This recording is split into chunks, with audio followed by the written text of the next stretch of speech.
We were cursed. Okay, so you should be coming from part 7 of the series. These videos are a part of a docu-series and should be watched from the beginning in order if you're going to understand what is being presented. So please, if you have not watched parts 1 through 7, please stop this video and start back from video 1 and watch them consecutively for true context. Okay, well, like I have been saying through parts 1 through 7, we are not black people. But you now have enough information to know who you are. You are not a black person. You are a descendant from the house of Israel and Judah, and your heritage has been stripped from you. After part 7, you should now also understand why this was able to happen. But as I explained, our Father did not just curse you and leave you to figure it out. He explained exactly what he would do long before it was ever done. He gave our people a fair warning, and we did not listen. He also explained what the only sign would be for people to know who his true descendants are. The crazy thing is that the answers are all in the Word. It's all right there for us to know for ourselves if we would just pick up our Bibles and read it. It's right there. I want to make sure you understand this as clear as can be, so I have illustrated this important chapter so that you can clearly understand and see what he has said and why. This is Deuteronomy chapter 28. The blessings. Now it shall come to pass, if you diligently obey the voice of Yahweh your Elohim, to observe carefully all his commandments which I command you today, that Yahweh your Elohim will set you high above all nations of the earth. And all these blessings shall come upon you and overtake you, because you obey the voice of Yahweh your Elohim. Blessed shall you be in the city, and blessed shall you be in the country. Blessed shall be the fruit of your body, the produce of your ground, and the increase of your herds, the increase of your cattle, and the offspring of your flocks. Blessed shall be your basket and your kneading bowl.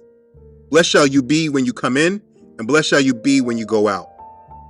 Yahweh will cause your enemies who rise against you to be defeated before your face. They shall come out against you one way and flee before you 7 ways.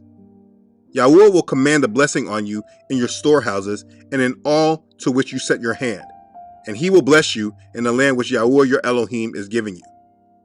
Yahweh will establish you as a holy people to himself, just as he has sworn to you, if you keep the commandments of Yahweh your Elohim and walk in his ways. Then all peoples of the earth shall see that you are called by the name of Yahweh, and they shall be afraid of you. And Yahweh will grant you plenty of goods in the fruit of your body, in the increase of your livestock, and in the produce of your ground, in the land of which Yahweh swore to your fathers to give you. Yahweh will open to you his good treasure, the heavens, to give the rain to your land in its season, and to bless all the work of your hand. You shall lend to many nations, but you shall not borrow. And Yahweh will make you the head and not the tail. You shall be above only and not be beneath, if you heed the commandments of Yahweh your Elohim, which I command you today, and are careful to observe them. So you shall not turn aside from any of the words which I command you this day, to the right or the left, to go after other gods to serve them. So let's just stop right there.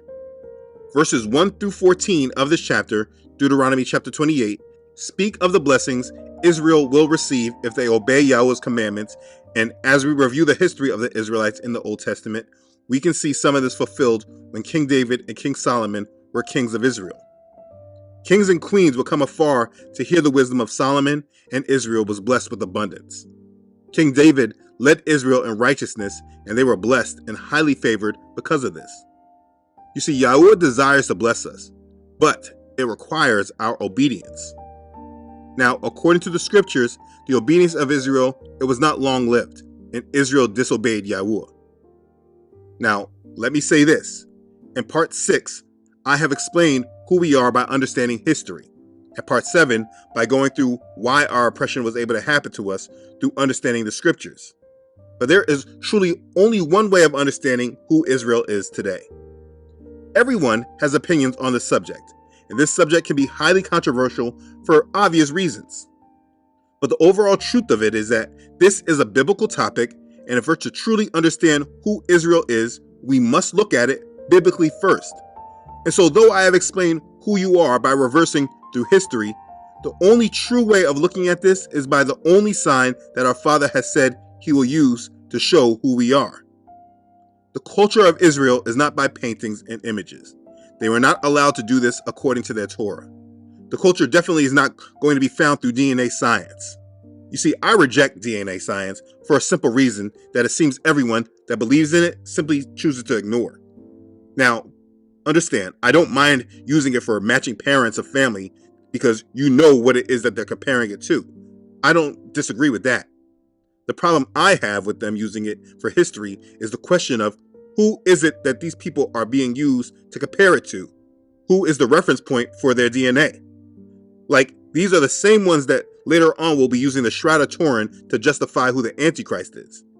I do not believe them, nor their history. So I definitely don't trust their DNA claims unless they can show me who it is that they're using as a reference point for comparison. And there's just too many falsehoods that are up with that. That's why I reject when people talk about DNA. The truth is that anyone reviewing this about who Israel is must review this biblically. And so if our Father has said that there is a sign on his descendants that we would all know them by, this is what we should look to use in order to identify them. And the thing is that you will find that when reviewing this subject, most people in the world today completely ignored this and they use their own rationalizations instead of what was actually written by our Father. They use science created by the enemy, instead of using the actual words our Father has given us. So if he said there will be a sign upon his descendants, for anyone that says that they believe in the Bible, this should be the main sign that they use. And then after that, the other evidence, like the history I gave earlier, that evidence then can be applied to validate or support it or not. So I'm looking at it biblically. What did the Most High say? It's right in this chapter. It's in verses 45 and 46. They say, "Moreover, all these curses shall come upon you and pursue and overtake you until you are destroyed, because you did not obey the voice of Yahweh your Elohim to keep his commandments and his statutes which he commanded you. And they shall be upon you for a sign and a wonder, and on your descendants forever." Deuteronomy chapter 28 verses 45 and 46. You see, the curses will be on the descendants of Israel forever as a sign and a wonder. You see, he put these curses on them as a sign. So if we're going to look at this subject biblically, we cannot ignore this sign. So what we will do now that we have read through the blessings, let's read through the curses. Verses 15 through 68 explain the consequences of their disobedience. Let's see what he says. I met Jen after she was ghosted by an ex. It took her years to get over it, and he just popped back into her life. Let's see what he says. "But it shall come to pass, if you do not obey the voice of Yahweh your Elohim, to observe carefully all his commandments and his statutes, which I command you today, that all these curses will come upon you and overtake you. Cursed shall you be in the city, and cursed shall you be in the country. Cursed shall be your basket and your kneading bowl. Cursed shall be the fruit of your body and the produce of your land, the increase of your cattle and the offspring of your flocks. Cursed shall you be when you come in, and cursed shall you be when you go out. Yahweh will send on you cursing, confusion, and rebuke in all that you set your hand to do, until you are destroyed, and until you perish quickly, because of the wickedness of your doings in which you have forsaken me. Yahweh will make the plague cling to you until he has consumed you from the land which you are going to possess. Yahweh will strike you with consumption, with fever, with inflammation, with severe burning fever, with the sword, with scorching, and with mildew. They shall pursue you until you perish. And your heavens, which are over your head, shall be bronze, and the earth which is under you shall be iron. Yahweh will change the rain of your land to powder and dust. From the heaven it shall come down on you until you are destroyed. Yahweh will cause you to be defeated before your enemies. You shall go out one way against them and flee 7 ways before them. And you shall become troublesome to all the kingdoms of the earth. Your carcasses shall be food for all the birds of the air and the beasts of the earth, and no one shall frighten them away. Yahweh will strike you with boils of Egypt, with tumors, with the scab, with the itch, from which you cannot be healed. Yahweh will strike you with madness and blindness and confusion of heart. And you shall grope at noonday, as a blind man gropes in darkness. You shall not prosper in your ways. You shall be only oppressed and plundered continually, and no one shall save you. You shall betroth a wife, but another man shall lie with her. You shall build a house, but you shall not dwell in it. You shall plant a vineyard, but shall not gather its grapes. Your ox shall be slaughtered before your eyes, but you shall not eat of it. Your donkey shall be violently taken away before you, and shall not be restored to you. Your sheep shall be given to your enemies, and you shall have no one to rescue them. Your sons and your daughters shall be given to another people, and your eyes shall look and fail with longing for them all day long, and there shall be no strength in your hand. A nation whom you have not known shall eat the fruit of your land and the produce of your labor, and you shall be only oppressed and crushed continually. So you shall be driven mad because of the sight which your eyes see. Yahuwah will strike you in the knees and on the legs with severe boils which cannot be healed, and from the sole of your foot to the top of your head. Yahuwah will bring you and the king whom you set over you to a nation which neither you nor your fathers have known, and there you shall serve other gods, wood and stone. And you shall become an astonishment, a proverb, and a byword among all nations where Yahuwah will drive you. You shall carry much seed out to the field, but gather little in, for the locust shall consume it. You shall plant vineyards and tend them, but you shall neither drink of the wine nor gather the grapes, for the worm shall eat them. You shall have olive trees throughout all your territory, but you shall not anoint yourself with the oil, for your olive shall drop off. You shall beget sons and daughters, but they shall not be yours, for they shall go into captivity. Locusts shall consume all your trees and the produce of your land. The alien who is among you shall rise higher and higher above you, and you shall come down lower and lower. He shall lend to you, but you shall not lend to him. He shall be the head, and you shall be the tail. Moreover, all these curses shall come upon you and pursue and overtake you until you are destroyed, because you did not obey the voice of Yahuwah your Elohim to keep his commandments and his statutes which he commanded you. And they shall be upon you for a sign and a wonder, and on your descendants forever, because you did not serve Yahuwah your Elohim with joy and gladness of heart, for the abundance of everything. Therefore you shall serve your enemies, whom Yahuwah will send against you in hunger, in thirst, in nakedness, and in need of everything. And he will put a yoke of iron on your neck until he has destroyed you. Yahuwah will bring a nation against you from afar, from the ends of the earth, as swift as the eagle flies, a nation whose language you will not understand, a nation of fierce countenance, which does not respect the elderly nor show favor to the young. And they shall eat the increase of your livestock and the produce of your land, until you are destroyed. They shall not leave you grain or new wine or oil, or the increase of your cattle, or the offspring of your flocks, until they have destroyed you.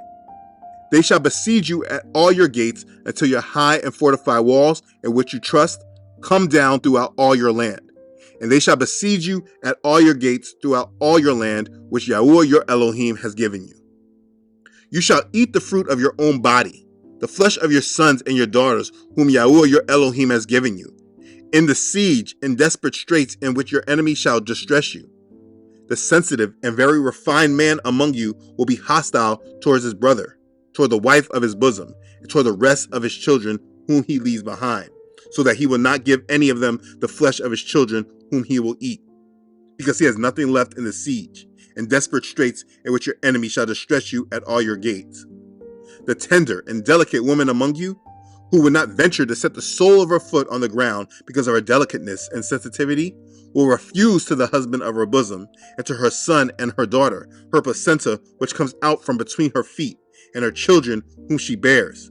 For she will eat them secretly for lack of everything in the siege and desperate straits in which your enemy shall distress you at all your gates.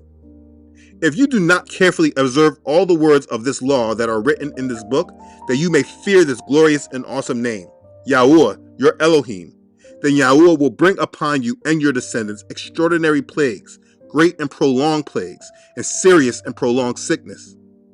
Moreover, he will bring back on you all the diseases of Egypt, of which you were afraid, and they shall cling to you. Also, every sickness and every plague which is not written in this book of the law will Yahuwah bring upon you until you are destroyed. You shall be left few in number, whereas you are as the stars of heaven in multitude, because you will not obey the voice of Yahuwah your Elohim. And it shall be that just as Yahuwah rejoiced over you to do you good and multiply you, so Yahuwah will rejoice over you to destroy you and bring you to nothing. And you shall be plucked off from the land which you go to possess. Then Yahuwah will scatter you among all peoples, from one end of the earth to the other, and there you shall serve other gods, which neither you nor your fathers have known, wood and stone. And among those nations you shall find no rest, nor shall the sole of your foot have a resting place. But there Yahuwah will give you a trembling heart, failing eyes, and anguish of soul. Your life shall hang in doubt before you. You shall fear day and night, and have no assurance of life. In the morning you shall say, "Oh, it were evening." In the evening you shall say, "Oh, that it were morning," because of the fear which terrifies your heart, and because of the sight which your eyes see. And Yahuwah will take you back to Egypt in ships, by the way of which I said to you, you shall never see it again. And there you shall be offered for sale to your enemies as male and female slaves, but no one will buy you. 3 of your ex-boyfriends died. Sure, a few of my exes are dead. It was really challenging to illustrate all these curses that were promised to Israel. Like I said before I read them, the first way of gaining some clarity on who Israel is today is by examining these curses and asking yourself throughout history who has received these curses. For me, this became quite clear, and it answered a lot of questions for me that I've had since I was a child. The children of Israel were given these curses because of their disobedience, and this chapter clearly explains those curses. The most important thing to understand is that this is not just a promise of one bad circumstance or one bad event, and things will get better later. These curses are not lifted from Israel, so even in this modern time, the Israelites still should suffer from the circumstances of these curses. He said that they shall be upon you for a sign and a wonder, and on your descendants forever. They will never be the head, and they will always be the tail, always a borrower and never the lender, worshiping false gods that they did not know. The goal of this video was not to press my views upon you, but to let the word have its day. These scriptures need to be brought out and placed into our understanding. You cannot talk about Israel and not understand Deuteronomy chapter 28.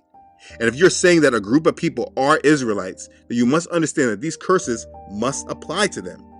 A big question in the world today is, what happened to the Israelites after they crucified their Messiah, Yahusha?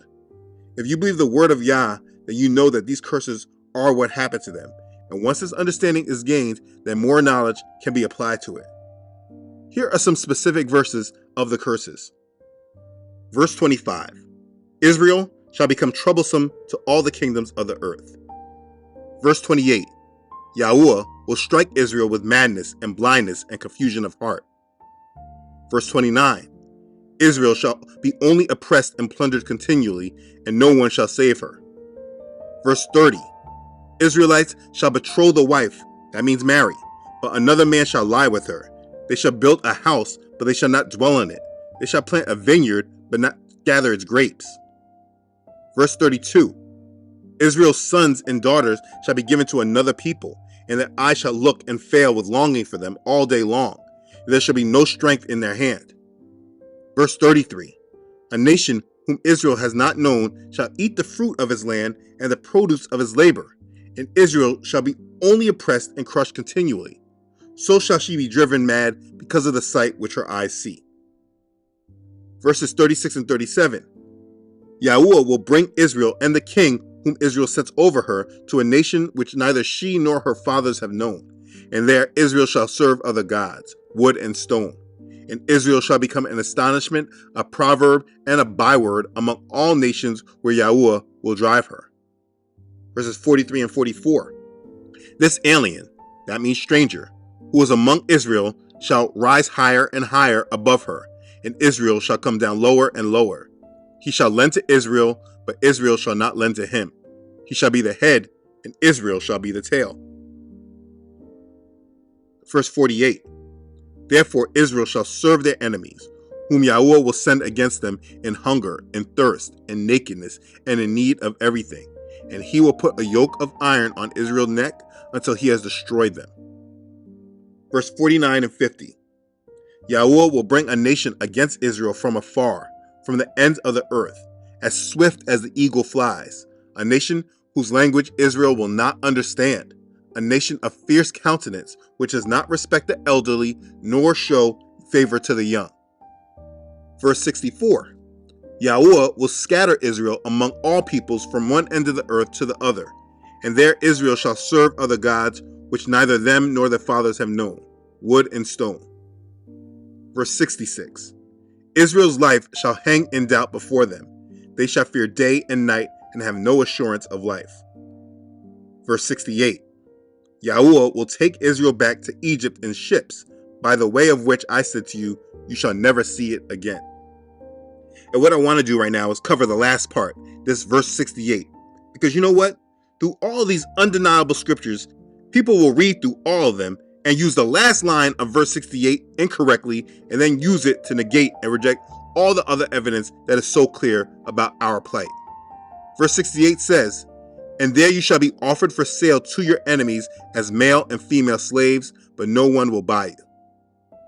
And people use this scripture in the most ignorant way in order to say that, hey, see, that's why it can't be you, because people obviously bought you as slaves, and it said no one will buy you. The hypocrisy being that because we were slaves and it matches all the other curses that he said would happen to us, because they say that no one will buy us, this means that this was not us. The hypocrisy and ignorance in this is astounding, that people actually use the other curses to justify why this cannot be us, instead of really trying to understand what it is this verse might be saying, because it should be clear that there is a misunderstanding. When he says, and there you shall be offered for sale to your enemies as male and female slaves, but no one will buy you, this is not about slave masters buying us. He explained this in terms of not having hope, meaning no one will buy us and save us from our enemies. When this statement is made, but no one will buy you, it means redeem you or buy you back. Please understand that the curses speak of us being slaves and serving our enemies. You can obviously read through them all, so he's not contradicting himself. The only hope of being set free out of this situation is another person buying you and giving you freedom. According to the National Humanities Center, when dealing with the subject of emancipation, they wrote this: opportunities for most enslaved African Americans to attain freedom were few to none. Some were freed by their owners to honor a pledge, to grant a reward, or, before the 1700s, to fulfill a servitude agreement. A few were bought by Quakers, Methodists, and religious activists for the sole purpose of freeing them, a practice soon banned in the southern states.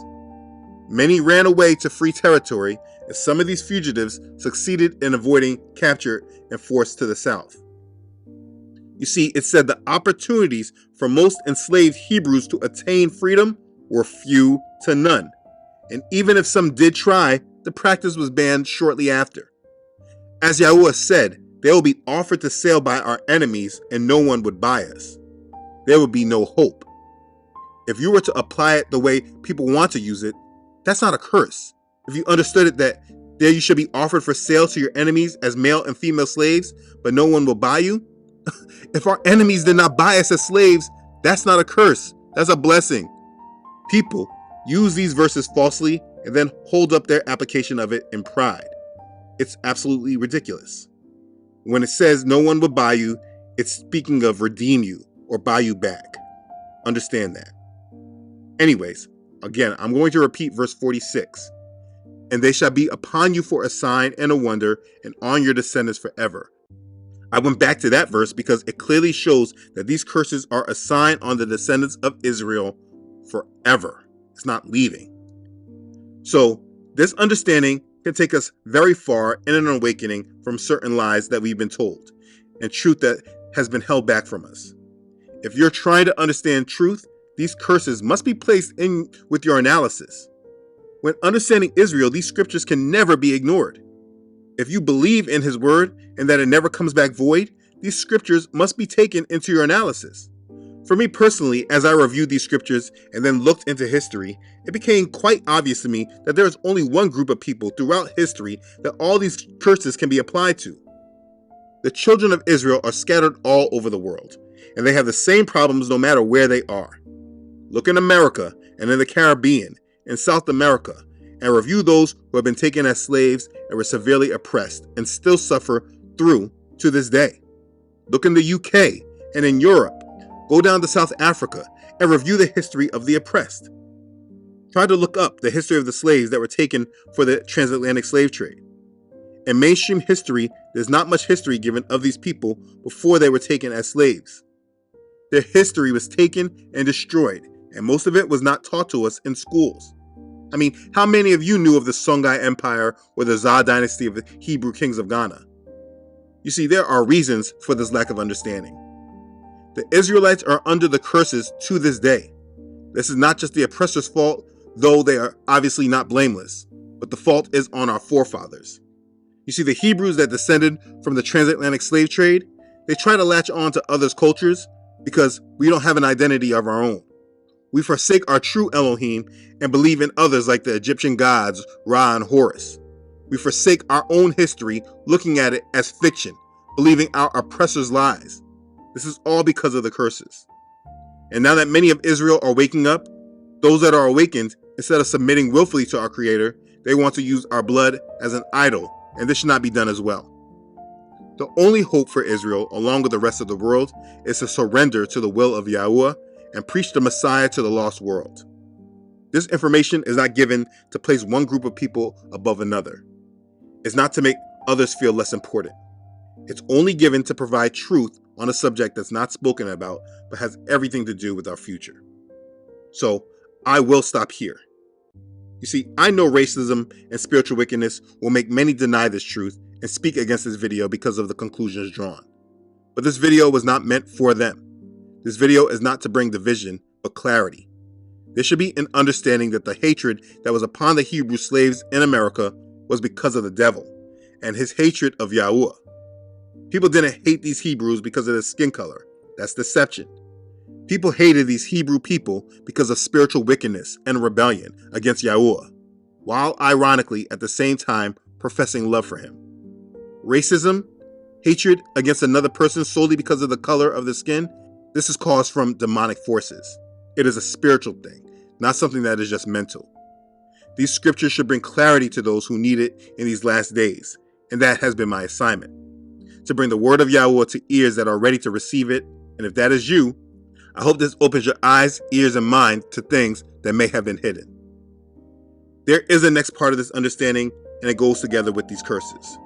You see, our Father has prophesied that he will scatter his children across the four corners of the earth. This is often ignored and not realized. And as we discuss who we are, I want to make sure that this is truly highlighted and revealed to you. So we will continue on and explain this in the next part of this series. Right now, many of you watching are the dry bones, and it is time that you are awakened. And this series is trying to do just that. So now that you understand who you are a descendant from the house of Israel and Judah, and your life has been cursed because of the rebellion of you and your ancestors. Please continue on to the next part and allow me to explain to you how this has truly manifested in the world through his promise of scattering us. I hope by now you have made it this far in the series. It has at least got you thinking. Right now, many of you are the dry bones, and as Ezekiel 37 verse 11 says, you may believe your hope is lost, and you yourselves are cut off. But I am here to show you the complete opposite is true. Your hope is not lost, and you yourselves are not cut off, if you just awaken and be who you truly are. So I will show you. Click the link to the next video, and let's talk some more. Like, you can't cremate that many bodies. I'm sorry, but I just find that unbelievably offensive, and I'm not even Jewish.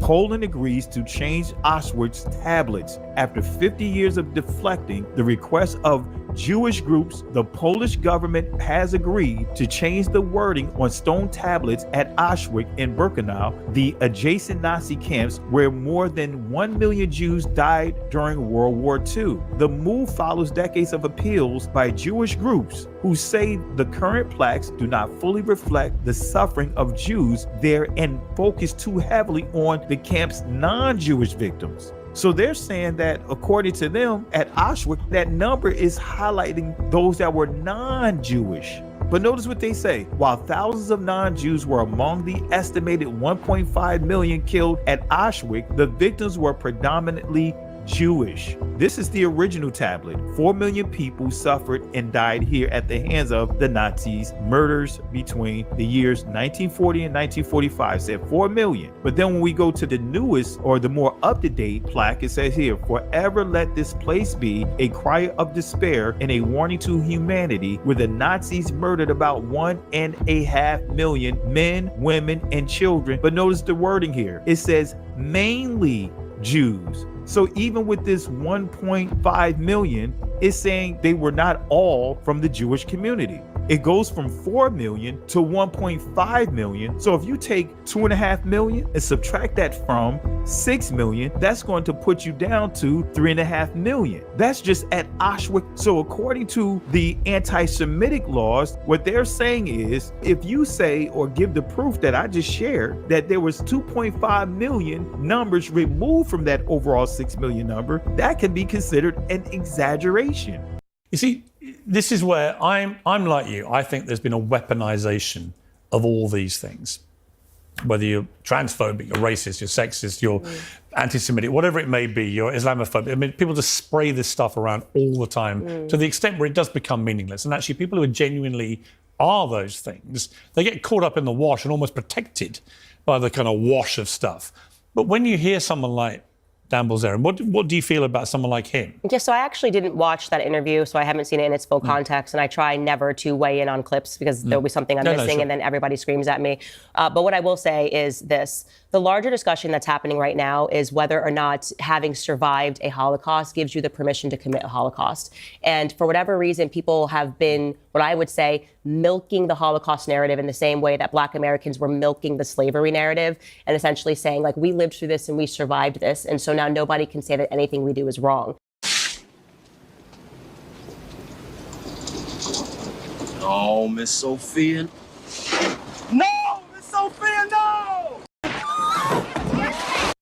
And that's the big issue today, is that we have so many people that will not recognize that it is totally feasible that a Jewish person, and I'm speaking here about Bibi Netanyahu, could do something as horrific as what was done to the Jews throughout World War II or throughout history. But is that an accurate comparison? I'll tell you why I say that.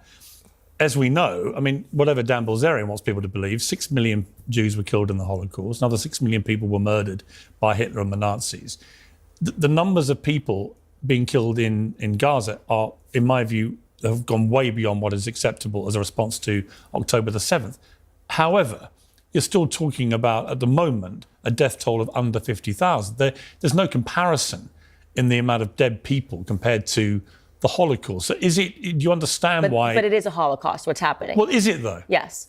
I think language is really important. I think language is really important as well, and that's people why say Holocaust, genocide, I think what's happening is a Holocaust. The burning bodies of the children that I'm seeing every day, and we spoke about this a little bit on my show, but I have recognized that the ability to see this stuff every day has transformed my opinion. Maybe the numbers wouldn't have gotten so high if people had spoken up when it was happening at the very beginning during World War II.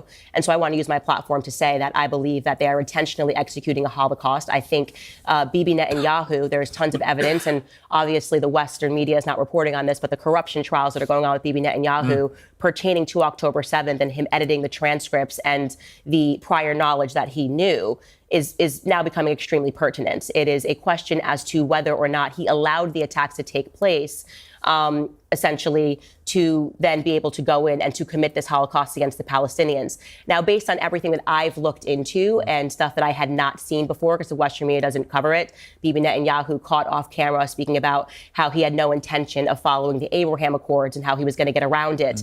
He has, I believe, genocidal ambitions, and that's enough. We don't need to dispute, go backward or forward. Do I think Bibi Netanyahu has genocidal ambitions against the Palestinians? The answer is yes. Against the Palestinians, the answer is yes. We begin with the New York Times reporting Israeli officials learned of Hamas's plan for the October 7th terror attack more than a year before it happened. According to the Times, Israel obtained a 40-page document outlining the group's strategy for the attack. It did not specify a date. Israeli intelligence officials reportedly dismissed the plan as aspirational. It's unclear if Prime Minister Benjamin Netanyahu saw the document himself. The Israeli military declined to comment on the New York Times report. Talk about what your team learned about this blueprint and the length of time that Israel had to review these plans and why it wasn't listened to. So somewhere around along 2022, Israeli intelligence was able to get the plan for the Hamas attack. It was codenamed by Israeli intelligence the Wall of Jericho, the Jericho Wall. And it details in many different details how the attack is going to take place, exactly as it took place more than a year after. Do you think he's a war criminal? Yes. I believe he's a war criminal. And I think that the issue is how much power he has, particularly in America. And I want to make sure that I'm just crossing or I guess making that clear to people across the pond. You know, in America, we have lobbying. You guys don't have lobbying here. And so this is why it might seem... We do, but not to the same degree. Yes, like AIPAC spent $100 million in our elections. And what that means is that they're able to write fellowships, they're able to pay journalists, they're able to pay people to attack and take down people who speak against their initiatives. And they are, AIPAC, I would say, is very much pro-Likud party, pro-Bibi Netanyahu. And this is why you have seen people like me being attacked in the way that they have been attacked for what I believe is just a human stance on what's happening to the Palestinians. I don't care if you had flipped it, if it had not been Israelis, if it had been, if it had been Christians doing this to Muslims, I would say the exact same thing based on the images that I've seen. But there is a ton of evidence that Bibi Netanyahu allowed October 7th to take place, including the things that we found out, because I now read Haaretz daily You don't actually think he knew it was going to happen? Well, let's just talk about the facts. We don't have to speculate on that. What we do know is that they did intercept the hostage plan before it took place, right? The 250 hostages that came out in Haaretz media. We also know that Egypt gave them a warning that the attacks were going to take place. Egypt said that they were being ignored. That was a fact. I've been to Israel. Have you been to Israel? We know it's the size of New Jersey. We know that it takes 15 minutes to get from one end to the other. And we know that every 5 feet, there's a person in your face holding a gun. That attack went on for 2 hours without interruption. I find that hard to believe. And this gets to the, I guess you could say, the nucleus of the corruption trial against him, when now he's even arguing with the IDF minister who he fired, Yoav Gallant, am I saying his last name correctly, where they're saying that some funny stuff happened on October 7th, and they are explicitly accusing him of feeding lies to the Western media. This is crucial. And this could be the undoing of everything. If we find out that he had prior knowledge, and we do know for a fact that he said that he intentionally wanted to take over Palestinian territory, you should find that clip and play it on the show, because it's very significant when he asked the reporter to turn off the camera and then he starts speaking about his plans for the Palestinians. This was years ago. I think Bibi Netanyahu is a monster, and I think the people that are still standing by him and supporting him, I wouldn't want to have that on my conscience. What's your thoughts? Please be respectful with your comments. Also, please click the like, click the notification bell, and subscribe to this channel. Listen, Genesis chapter 11 verse 10 explains the genealogy of Shem. Shem was a black man in Africa. If you repeat this back, Genesis 14 verse 13, Abraham steps on the scene. Being a descendant of Shem, which is a fact, means Abraham too was Abraham, born in the city of a black man called Nimrod, grandson of Ham. Ham had 4 sons. One was named Canaan. Here, let me do some explaining. Abraham, Isaac was Jacob had 12 sons, for real, and these were the children of Israel, according to Genesis chapter 10. We're going to be addressing 1948. What really happened, and did it actually fulfill Bible prophecy? We've all been told that this was a fulfillment of Bible prophecy, but is that true? Which Bible prophecies did it fulfill? And are there any things in those prophecies that did not get fulfilled in 1948? We're going to talk about that and more. But before we get started, do me a favor and hit the thumbs up button if you have not already done so. If you've not already subscribed to this channel, please click the subscription button Click the notification bell, turn on all notifications. You will also need to turn on the notifications in your app if you want to be notified of any future videos. And please share this video. Turn on the notifications in your app if you want to be notified of any future videos. And please share this video. For those that want to support, you can do so at any time with Cash App using hashtag BHITB. You can hit the super chat at any time during this live. You can hit the super thanks after the show. The PayPal link is in the description. And if you want to become a patron, you can go to patreon.com/BHITB. Shout out to all the patrons and everybody else who supports via Cash App and all other avenues. All right. So today's video is brought to you by the all-new Fortson's Encyclopedia of Israelite History, Claims, and Culture. If you do not have your copy, you can go to the comments section. It's going to be pinned in the comments section. The link directly to the book on Amazon is there. It's coming soon to Ingram. I thought it would be listed by now. It's not listed by now. But when it gets listed, I will let you guys know, and you'll be able to get it from anywhere, any bookstore. But the listing is pending. So go on down to the comment section, click the link, and grab your copy of Fortson's Encyclopedia of Israelite History, Claims, and Culture. It is the first edition. It is the only encyclopedia of its kind that I know of. So make sure you grab your copy. All right, so now moving on. Let's get started. Now, this event we're talking about, if you type in Google, I have it here, May 14th, 1948. You can simply just type that into Google, and this is the first thing that will come up. Office of the Historian, history.state.gov. This will come up first. The creation of Israel, May 14th, 1948. David Ben-Gurion, the head of the Jewish Agency, proclaimed the establishment of the State of Israel. U.S. President Harry Truman recognized the new nation on the same day.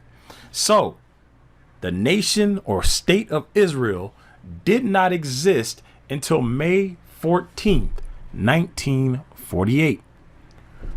Now, when I was deeper into the Christian church, the common teaching on this was that God promised to restore Israel to their land. Those of you who have been studying any kind of Bible prophecy are familiar with that.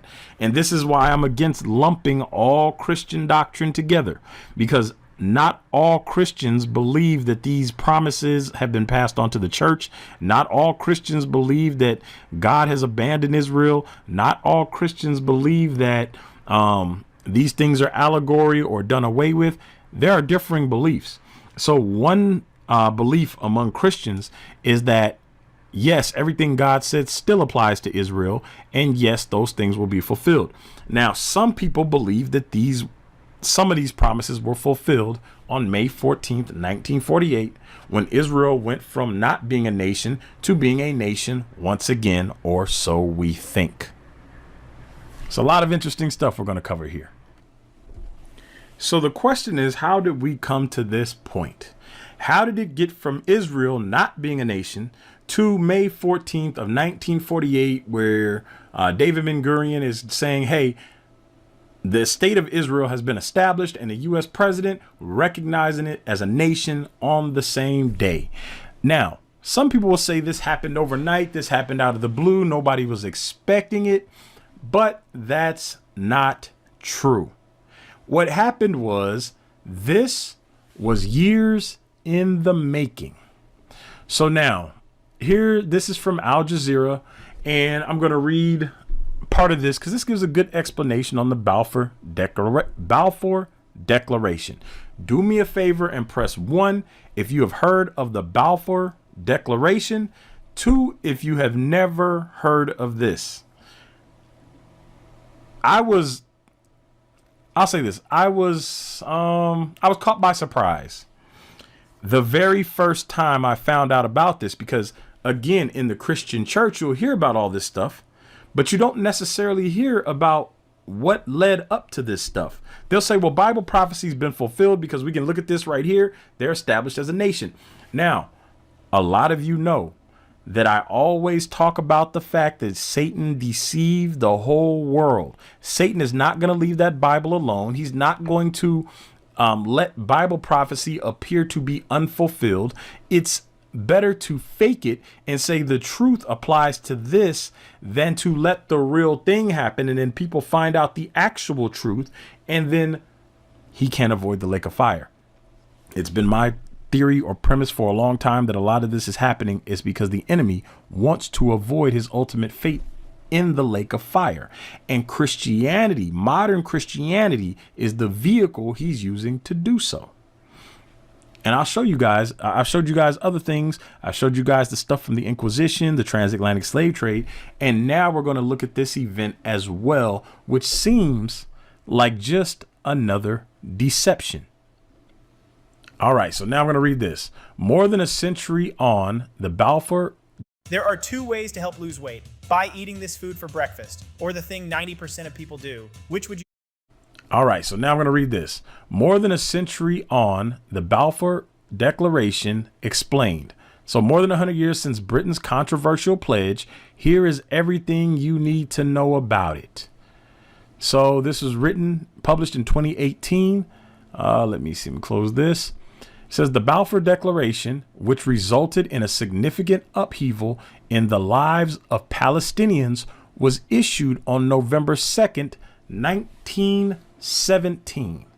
So this is going to be 31 years, roughly 31 years prior to Israel being established in the nation. So the makings of that were political for 31 years. We're going to read more about that in a second. And then I'll read directly from the actual text of the Balfour Declaration. The Declaration turned the Zionist aim of establishing a Jewish state in Palestine into a reality when Britain publicly pledged to establish a national home for the Jewish people there. The pledge is generally viewed as one of the main catalysts of the Nakba. We'll talk about that in a second. The ethnic cleansing of Palestine in 1948. Interesting, an ethnic cleansing. And the conflict that ensued with the Zionist state of Israel. It is regarded as one of the most controversial and contested documents in the modern history of the Arab world and has puzzled historians for decades. Now, the reason it puzzles historians is because they don't have the spiritual perspective on this. It don't puzzle me at all that the enemy is going to do what the enemy's going to do. So there's an ethnic cleansing in Palestine in 1948, the Nakba. And then you have these people put in Palestine, these Ashkenazi. Nobody sees anything wrong with that. Nobody sees anything wrong with the DNA tests keep coming back European. Nobody sees anything wrong with there has a bunch of Europeans in the Middle East who made an agreement with other Europeans to establish themselves in the Middle East. And they're Ashkenazi. I'm going to keep throwing that out because something's going to come up in a second. Many of you have seen it before. Hit the thumbs up if you haven't done so already. So what is the Balfour Declaration? The Balfour Declaration, the Balfour's Promise in Arabic, was a public pledge by Britain in 1917 declaring its aim to establish a national home for the Jewish people in Palestine. The statement came in the form of a letter from Britain's then Foreign Secretary, Arthur Balfour, and addressed to Lionel Walter Rothschild. Do me a favor, press 1 if you heard of the Rothschilds before. 2 if you never heard of the Rothschilds before. Maybe some of y'all see where I'm going with this as far as the conspiracy and as far as the enemy being behind this conspiracy. So I'm not going to get into the Rothschilds right now. That will be a whole sidebar conversation about the Rothschilds. But if you get some time to do some digging into some conspiracy stuff, start with the Rothschilds and see how they are connected to the banking system and other things. Let's see. A figurehead of the British Jewish community. It was made during World War I, 1914 to 1918, and was included in the terms of the British Mandate for Palestine after the dissolution of the Ottoman Empire. So real quick, we're going to hop on over here to the Britannica and talk about the British Mandate for Palestine real quick. Just going to read this section right here and just see if we can get a little bit more background information. On July 1922, the Council of the League of Nations approved the Mandate Instrument for Palestine. including its preamble, incorporating the Balfour Declaration, and stressing the Jewish historical connection with Palestine. Why'd they have to do that? Article 2 made the mandatory power responsible for placing the country under such political, administrative, and economic conditions, as well as secure the establishment of the Jewish national home and the development of self-governing institutions. Article 4 allowed for the establishment of a Jewish agency to advise and cooperate with the Palestine administration in matters affecting the Jewish national home. Article 6 required that the Palestine administration, while ensuring that the rights and position of other sections of the population are not prejudiced under suitable conditions, should facilitate Jewish immigration and close settlement of Jews on the land. Interesting. Seems very, very involved. If this was a fulfillment of Bible prophecy, you would think that God was going to do all this like the Bible says, and not the British. But let's keep going. Although Transjordan, i.e. the lands east of the Jordan River, constituted 3/4 of the British mandate of Palestine, it was, despite protests from the Zionists, excluded from the clauses covering the establishment of a Jewish national home. On September 29th, 1923, the mandate officially came into force. All right, so we see that the Brits are involved. They've been involved, and they're going to continue to be involved. So there's an establishment of a Jewish state.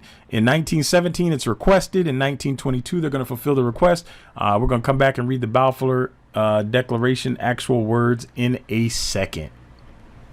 All right. The so-called mandate system set up by the Allied powers was a thinly veiled form of colonialism and occupation. The system transferred rule from the territories that were previously controlled by the powers defeated in the war, Germany, Austria-Hungary, and the Ottoman Empire, and Bulgaria, to the victors. Are you looking to establish your business using an address other than your home? Wish you had a Empire and Bulgaria, to the victors. Doesn't sound like what's mentioned in the Bible. The declared aim of the mandate system was to allow the winners of the war to administer the newly emerging states until they could become independent. The case of Palestine, however, was unique. Unlike the rest of the post-war mandates, the main goal of the British mandate there was to create the conditions for the establishment of a Jewish national home where Jews constituted less than 10% of the population at the time. Upon the start of the mandate, the British began to facilitate the immigration of European Jews to Palestine. Interesting. Why European Jews? Why not black Jews? Why not any of the other people that claim to be Jewish?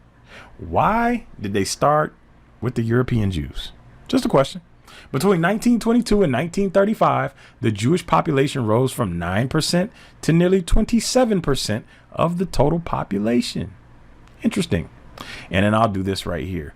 Though the Balfour Declaration included the caveat that nothing shall be done which may prejudice the civil and religious rights of the existing non-Jewish communities in Palestine, the British mandate was set up in a way to equip Jews with the tools to establish self-rule at the expense of the Palestinian Arabs. So now, we in the biblical community, many of us came up in the Christian church. We have likely heard this idea that God fulfilled the prophecies given to Israel to reestablish Israel as a nation. This was fulfilled by stripping the Palestinians of their land after a war and importing European Jews. This is what they want us to believe happened in 1948 as a fulfillment of Bible prophecy. So now let's read the words of the Balfour Declaration. Right here from Lord Rothschild, signed by Balfour. So this is Foreign Office, November 2nd, 1917. This is to Lord Rothschild. Dear Lord Rothschild, I have much pleasure in conveying to you, on behalf of His Majesty's government, the following declaration of sympathy with Jewish Zionist aspirations, which has been submitted to and approved by the Cabinet. His Majesty's government view with favor the establishment in Palestine of a national home for the Jewish people, and will use their best endeavors to facilitate the achievement of this object, it being clearly understood that nothing shall be done which may prejudice the civil and religious rights of existing non-Jewish communities in Palestine or the rights and political status enjoyed by Jews in any other country. I should be grateful if you would bring this declaration to the knowledge of the Zionist Federation. Okay, so we know the words. This is a picture of Balfour.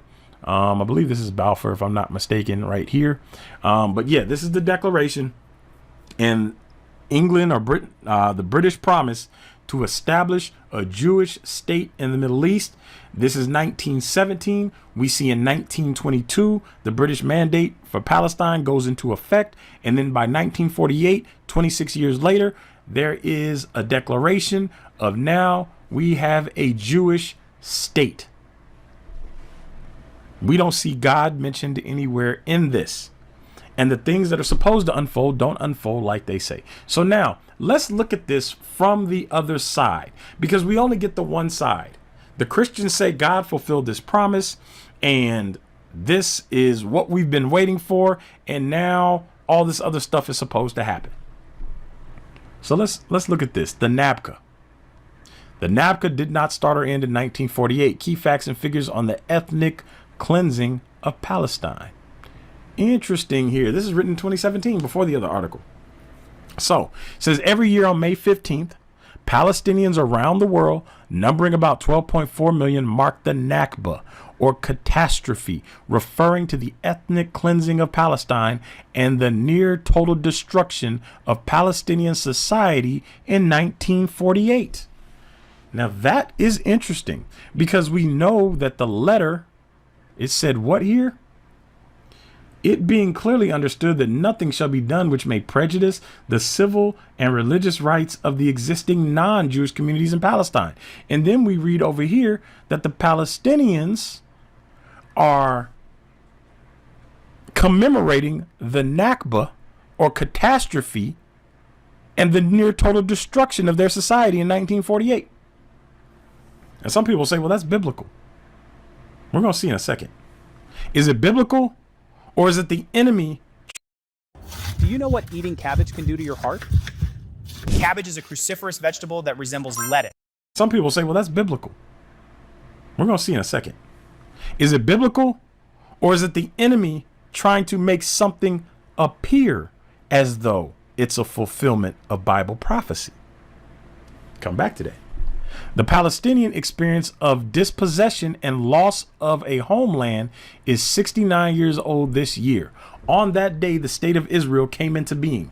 The creation of Israel was a violent process that entailed the forced expulsion of hundreds of thousands of Palestinians from their homeland to establish a Jewish majority state as per the aspirations of the Zionist movement.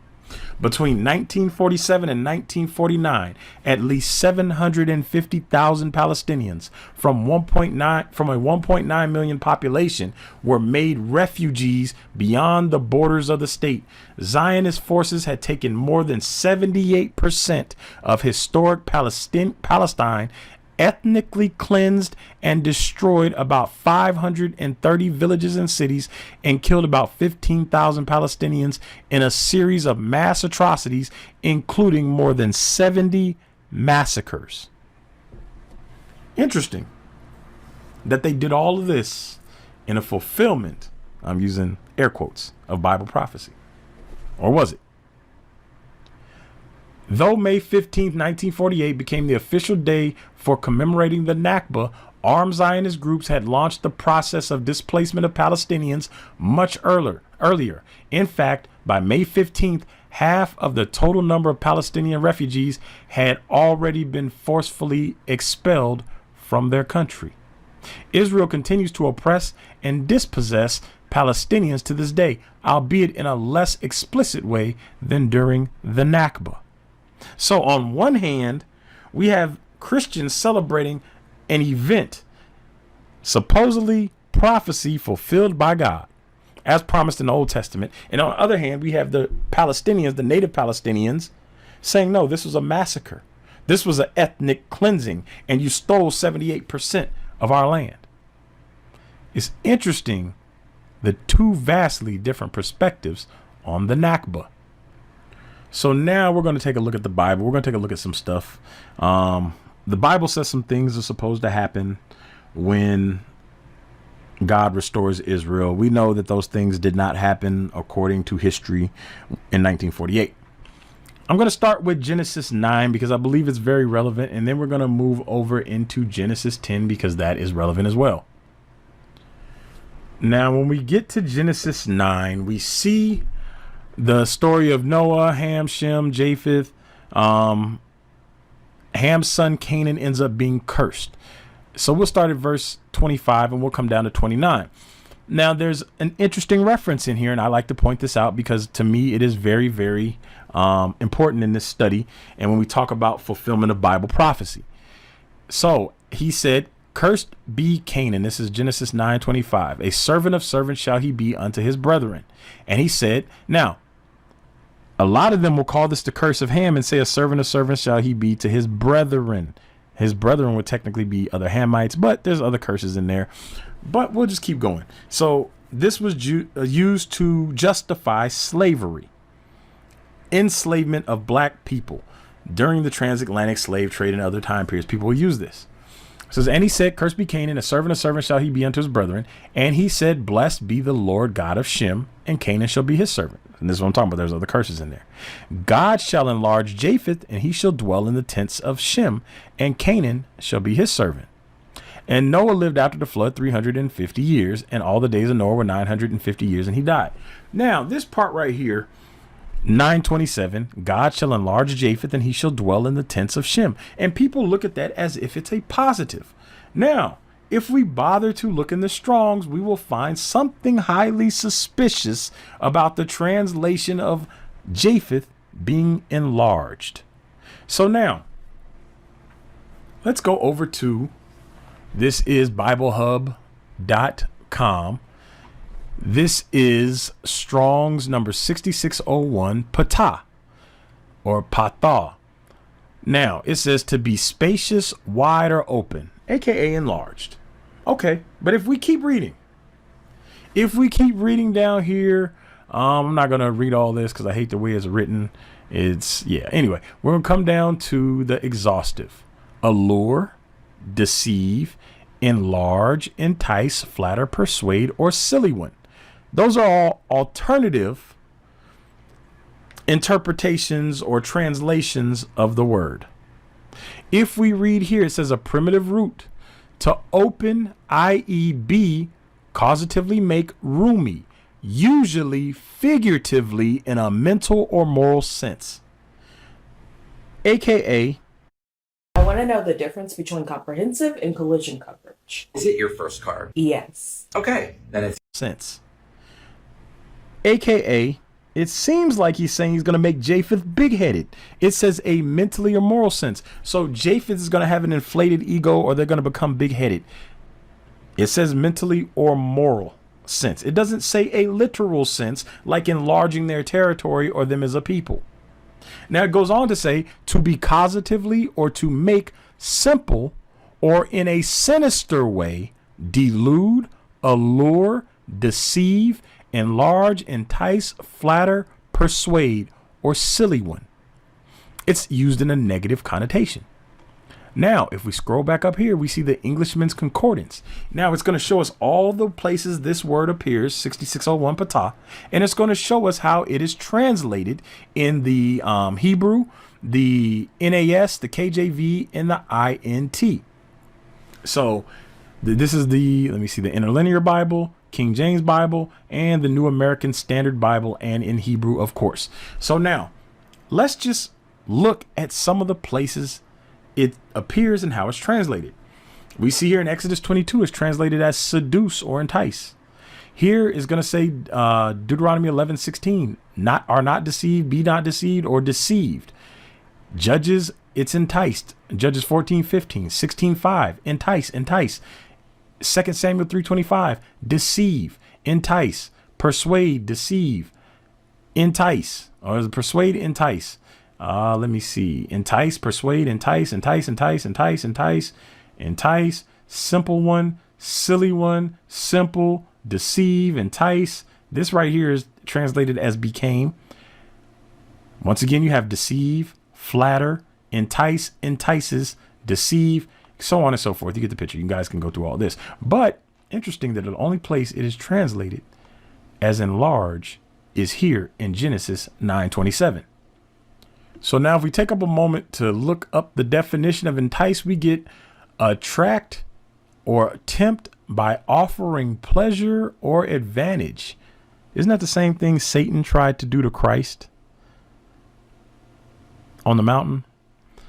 So now, what does it mean to entice someone? The word entice means to lure or tempt someone by promising something that they like. It is a little manipulative, but in a fairly straightforward way. You always know it when someone is enticing you. If a company really wants to hire you, they will entice you with a good salary and generous benefits. So we go back over here. The Lord shall entice or enlarge or deceive or persuade Japheth, and he shall dwell in the tents of Shem. Interesting when you change that word from enlarge to one of the other possible interpretations. So now we see God is in control. We see something is about to happen where Japheth is going to be moved to occupy the tents of Shem. Why would Japheth want to occupy the tents of Shem? Why are they moving European Jews into Palestine, where those descendants, the Israelite descendants of Shem, should be? These are just questions. What is going on here? Is this a fulfillment of Israel being returned to the land, or is God setting something else up? Because see, God is doing one thing and the enemy is doing another thing. And the enemy is trying to make the thing that God is doing look like something else that God is going to do. If it don't make sense to you now, it'll make sense to you in a minute. Do me a favor, hit the thumbs up if you haven't done so already. So God is putting pieces into play, and the enemy is saying, okay, I know what has to happen, and I know what it has to look like happened. These are not necessarily the same things. One thing can be happening, and the enemy can be saying, you know what?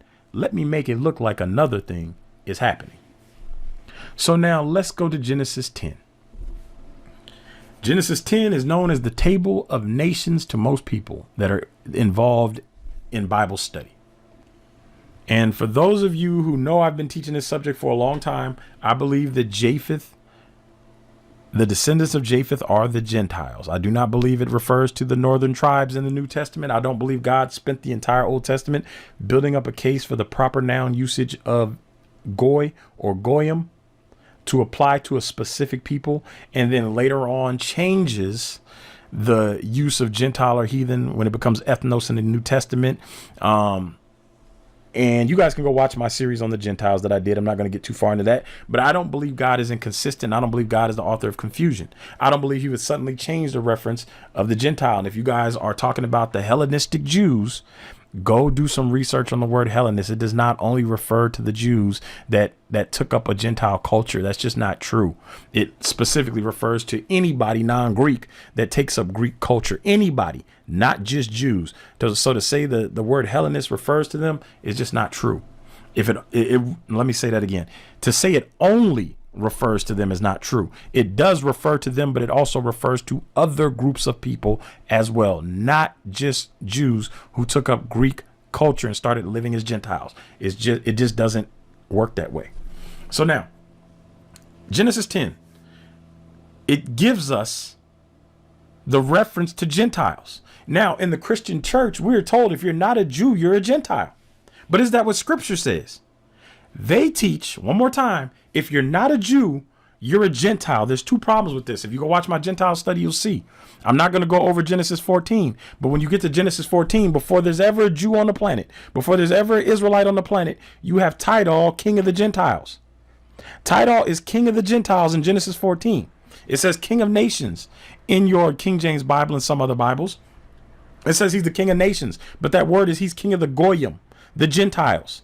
And if he's king of the Gentiles before a Jew comes, that would mean he's king of everybody. But the problem is in the Bible, he is not king of everybody. He's actually subservient to Shem's descendant. I believe it's Chedorlaomer. I believe, if I'm not making a mistake, I believe it's Chedorlaomer, who is the king of everybody. And Tidal, king of the Goyim, serves under him. So if everybody that's non-Jew or non-Israelite is a Goyim or Gentile, you have to make it make sense how Tidal is king of the Gentiles, but he's not king of everybody. So there's some kind of disconnect here, or the enemy is trying to make something look like something it's not. The enemy is trying to mask something. Because if my theory is correct, it is the Europeans who are the Gentiles. And it is the Europeans who are going to be in trouble for a lot of this stuff that is going to happen. So now I'm going to read these first few verses, point out a couple of things, and then we're going to move on. This is Genesis 10, verses 1 through 5. And I'm going to point out a couple of things for those of you who have never heard this. Do me a favor, hit the thumbs up. Now these are the generations of the sons of Noah, Shem, Ham, and Japheth, and unto them were sons born after the flood. So we know we're getting a genealogy here. The sons of Japheth, Gomer, and Magog, and Madai, and Javan, and Tubal, and Meshech, and Tyrus. Those of you who have heard of the battle of Gog and Magog, press 1. If you've never heard of the battle of Gog and Magog, press 2. It is a huge part of Bible prophecy, especially among Christians. Magog is from the line of Japheth, but I'll continue. And the sons of Gomer, Ashkenaz, and Riphath, and Togarmah. So now, Ashkenaz is a descendant of Japheth. We all agree on this. Some of you have heard the Jewish scholar, Dr. Brown, admit that they just took the name Ashkenaz. They said they looked at Germany and Gomer translates into Germany, so they just took the name Ashkenaz out of all the sons of Gomer they could have taken. They took Ashkenaz. They didn't take Riphath or Togarmah. They could have been the Togarmah Jews, the Riphath Jews, but they magically chose the name Ashkenaz. Coincidence? Maybe not coincidence. Maybe the enemy is trying to make something look like something else. So now you have European Jews who call themselves Ashkenazi. And if you are familiar with Christianity in any form, chances are, do me a favor, hit the 1. If you have heard people say that black people come from Ham, white people descend from Japheth, the Europeans and Asians come from Japheth, and Middle Eastern or Semitic people come from Shem. Press 1 if you've heard that. Press 2 if you have never, ever heard that in your life. So now there's 2 problems here. They have told us that Europeans come from Japheth. We see that Ashkenaz descends from Japheth. And now we have European Ashkenazi Jews telling us that they descend from Shem, but they just took the name Ashkenaz because it was somehow convenient. I'm not understanding how we end up with European Jews that call themselves Ashkenaz, and meanwhile they're playing in our face telling us, oh, we're not the Ashkenazi, we ain't got nothing to do with the Ashkenazi, we're really from Shem, even though we're European, and we told y'all Europeans come from Japheth. We're not from Japheth, we're from Shem. This is what we're told to believe. This is the scenario we're getting from the Christian church that believes this 1948 event is a fulfillment of prophecy, and this is what we're getting from Messianic Jews. Nothing is what they say it is. Don't believe we are who we say we are. We say we're Ashkenaz or Ashkenazi, but we're not from Ashkenaz. The DNA tests come up European, but we're not from Japheth. We are the Jews, and we fulfilled Bible prophecy in 1948. We became established as a nation, just as God said he would do. God said he was going to enlarge Japheth, puff Japheth up mentally, entice Japheth, allure Japheth, deceive Japheth. Why? Why? Well, let me back up. God didn't say that. Noah said that. Let me correct that. One more time. I'm gonna correct that. Noah said it. God didn't say it, but Noah said it. And I've told you guys before in my teaching on this, I think there is some other things going on in here, more so than just the curse on Canaan. Do these Navy SEAL workouts for 2 hours a day until January 1st. If you start doing military workouts now. It's interesting that Noah would use the word patah enlarge, which is translated as deceive and entice, allure somewhere else. So why would God deceive Japheth? Why would God entice Japheth? Why would God allure Japheth? What would be the point? And why would Japheth be dwelling in the tents of Shem? This is a valid question that the Bible is going to ask for us, because what's happening is there's a big chess match, it seems like, going on, where it's God versus Satan, but God has already won because he's already told the end from the beginning, and he said he will do all his pleasure. But something else is being put in play here, and I'm about to show you guys in a minute. So now we have Ashkenaz, Riphath, and Togarmah, and the sons of Javan, Elisha, and Tarshish, and Kittim, and Dodanim. Now, and by these were the isles of the Gentiles divided in their lands. By who? It's clearly not talking about the descendants of Ham and Shem yet, because we haven't even got to them. It's saying by these. These are the descendants of Japheth. So by the descendants of Japheth were the isles of the Gentiles divided in their lands, everyone after his tongue, after his families, in their nations. And I believe that Genesis 10 takes place after the Tower of Babel. Personally, based on what we're seeing here, because if the whole world is under one language and one tongue at Babel, you have to explain how these people are after their own tongues, families, and nations in Genesis chapter 10. And then all of a sudden in Genesis chapter 11, everybody's under one nation and God has to give them their own languages again. It doesn't make sense, especially if they descended from Adam. I'm sure Adam, Seth, Cain, and Abel all spoke the same language. I'm sure Adam and Noah spoke the same language. So it makes sense that Noah, Shem, and Ham and Japheth would speak the same language, since they are the sons of Noah. And if they spoke the same language, their descendants likely spoke the same language. So when you get down to Babel and you have a confusion of the languages, I believe here in Genesis chapter 10, where everyone is after his tongue, after their families and their nations, their tongue is clearly not the same tongue of everybody else if every man is after his own tongue. They've already been divided into different languages, in my opinion. And then we get the Babel story that's explaining how it came to be that they were divided by their tongue or separated by language. Just my opinion. I could be wrong, but again, it seems to make more sense to me that Babel is an explanation of what happened in Genesis 10 to cause every man to be separated based on language. So now, the isles of the Gentiles are populated by the descendants of Japheth, thus establishing Japheth or establishing the reason for my explanation of Japheth being the Gentiles. Because later on, when we're going to see Tidal in chapter 14, Tidal is tied to the Gutian people, and the Gutian people are described as blonde-haired, blue-eyed Europeans. All of this stuff adds up when you understand history and you start to study the history. So now we see here that the Lord is going to entice Japheth according to Noah. We see here in Genesis chapter 10 that the isles of the Gentiles are populated by the descendants of Japheth, and that one of those descendants is named Ashkenaz. And we know that the Christians tie Japheth to the European and Asian nations. Some of the Asian nations, not all of them. Europeans are tied to some of the Asian nations.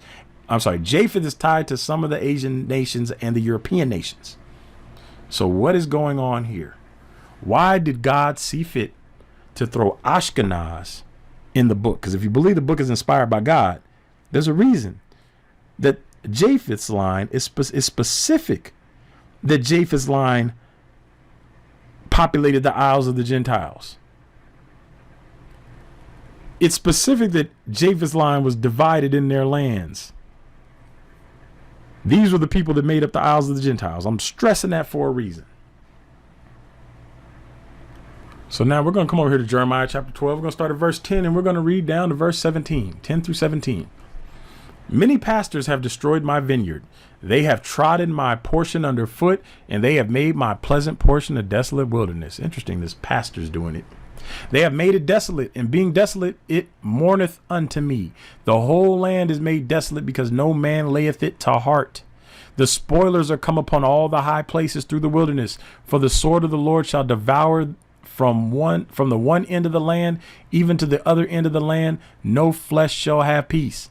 They have sown wheat, but shall reap thorns. They have put themselves to pain, but they shall not profit. And they shall be ashamed of your revenues because of the fierce anger of the Lord. Thus saith the Lord against all mine evil neighbors that touch the inheritance which I have caused my people Israel to inherit. Is it talking about the land? We'll see. Behold, I will pluck them out of their land. Who? Somebody's in Israel's land. He says, and pluck out the house of Judah from among them. So now, there's two possible ways to interpret this. God is going to pluck the people out of the land that they are in that belongs to his people.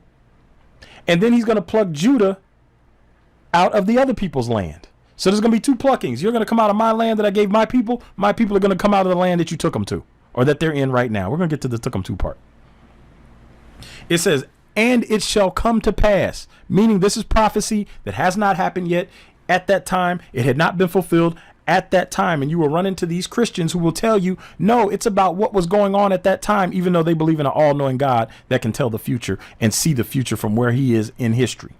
He transcends time. He can tell you everything's going to happen, the end from the beginning. And yet they're going to tell you how prophecy works, how God works. When the prophets get their prophecy from God, God can only talk about what's going on at that time. And anytime you hear a person say you have to talk about what was going on at that time or understand what was going on at that time, what they're doing is they're telling you that they don't believe these prophecies came from God. They believe it was men talking about what was going on at that time. And it does nothing to do with God, because in their mind, God can't make future prophecy.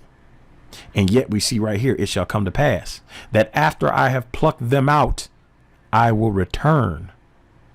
Wait a minute. What? After he plucks them out, he's going to return. I'm going to read that one more time. And it shall come to pass that after I have plucked them out, I will return and have compassion on them, and will bring them again, every man to his heritage and every man to his land. So wait a minute. The Most High is going to return after he removes Israel. And then he's going to return every man to their heritage and every man to their land.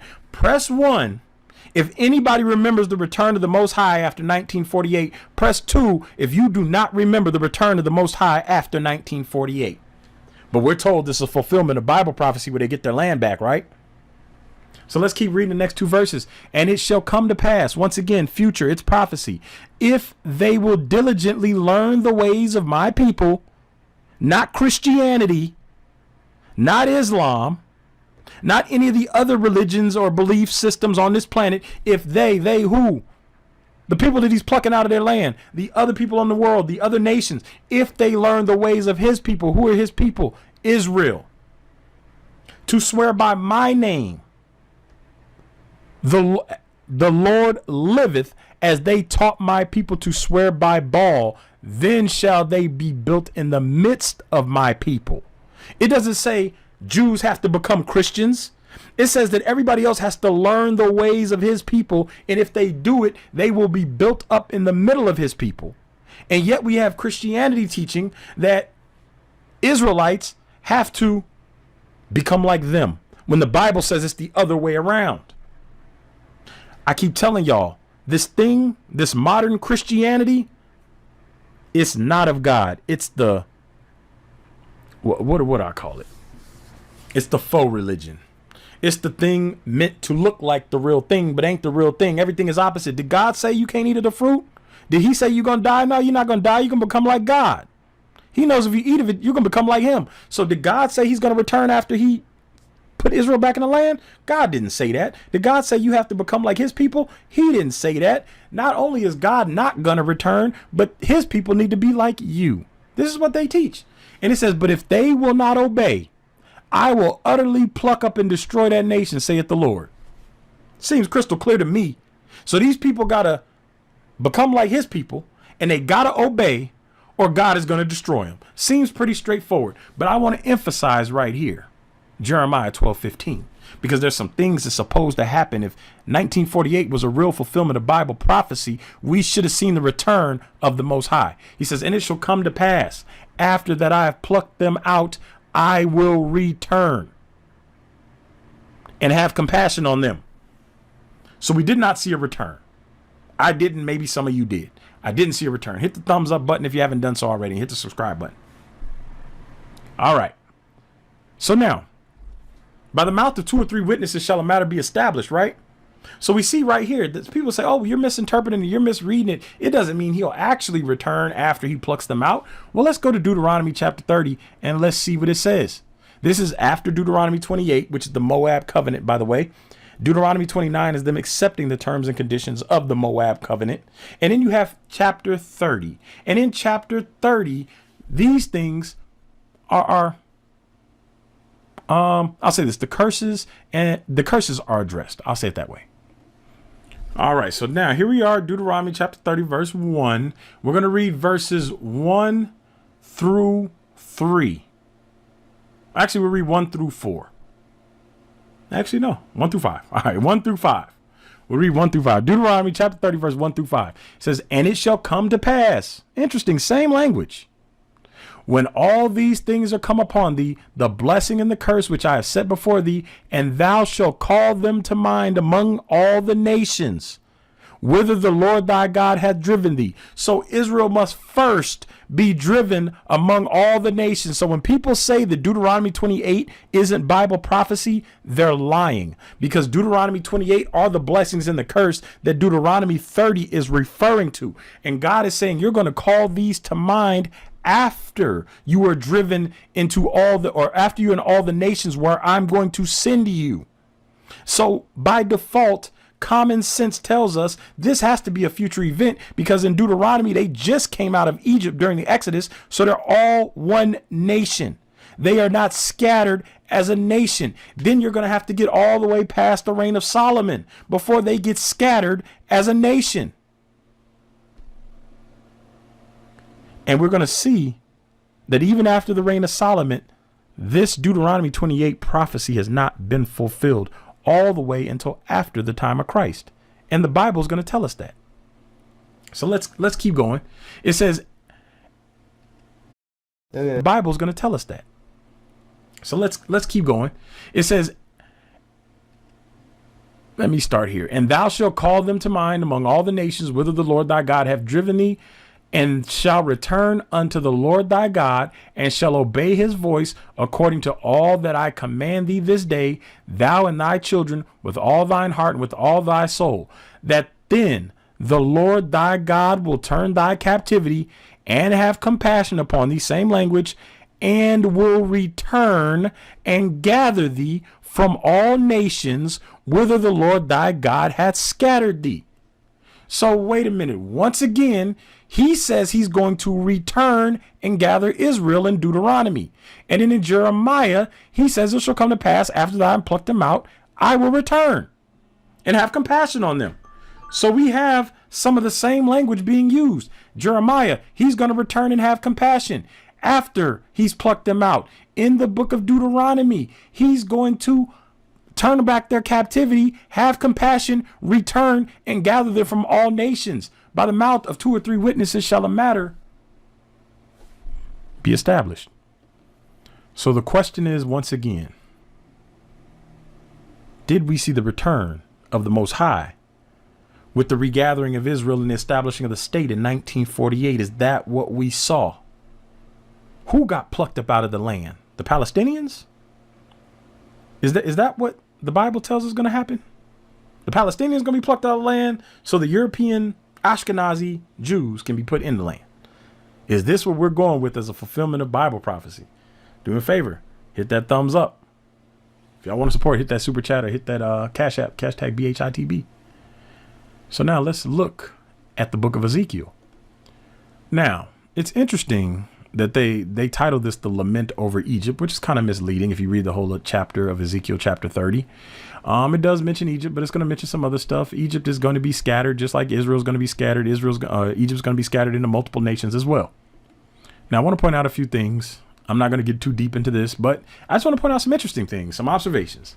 It says, the word of the Lord came again unto me, saying, Son of man, prophesy and say, Thus saith the Lord God, how ye woe worth the day. For the day is near, even the day of the Lord is near, a cloudy day. It shall be the time of the heathen. Interesting, the heathen. It's going to be the time of the heathen.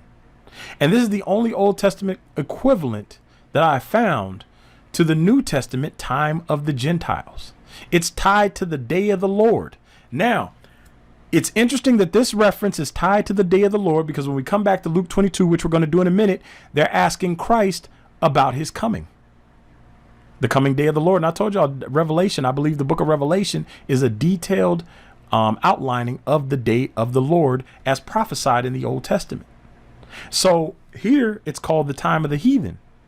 Christ is going to talk about the time of the Gentiles. Is there any connection? Let's keep reading. It says, and the sword shall come upon Egypt, and great pain shall be in Ethiopia, when the slain shall fall in Egypt, and they shall take away her multitude, and her foundation shall be broken down. Ethiopia and Libya and Lydia and all the mingled people and Chub and the men of the land that is in league shall fall with them by the sword.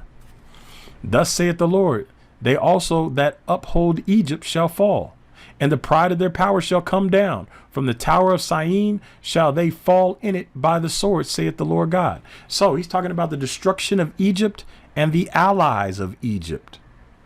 Interesting that the allies of Egypt and Egypt's ally, or Egypt and her allies, are all going to fall. We're not going to get into that. I just wanted to point out something. The time of the heathen, the day of the Lord. It shall be the time of the heathen. Now, we know during the day of the Lord, if it's the book of Revelation, Armageddon happens, where he brings all the nations together. And God is going to sit around. He's going to judge the nations. He's going to contend with the nations for his people. The Goyim. Hey, I didn't write it. The Goyim. That same word used for Japheth. He's going to bring all the Goyim, the nations, together at Armageddon. The Europeans, in my opinion, the descendants of Japheth, is going to be the time of the Goyim, the time of the descendants of Japheth. They're going to get what they got coming to them. How do we know? Well, let's keep reading.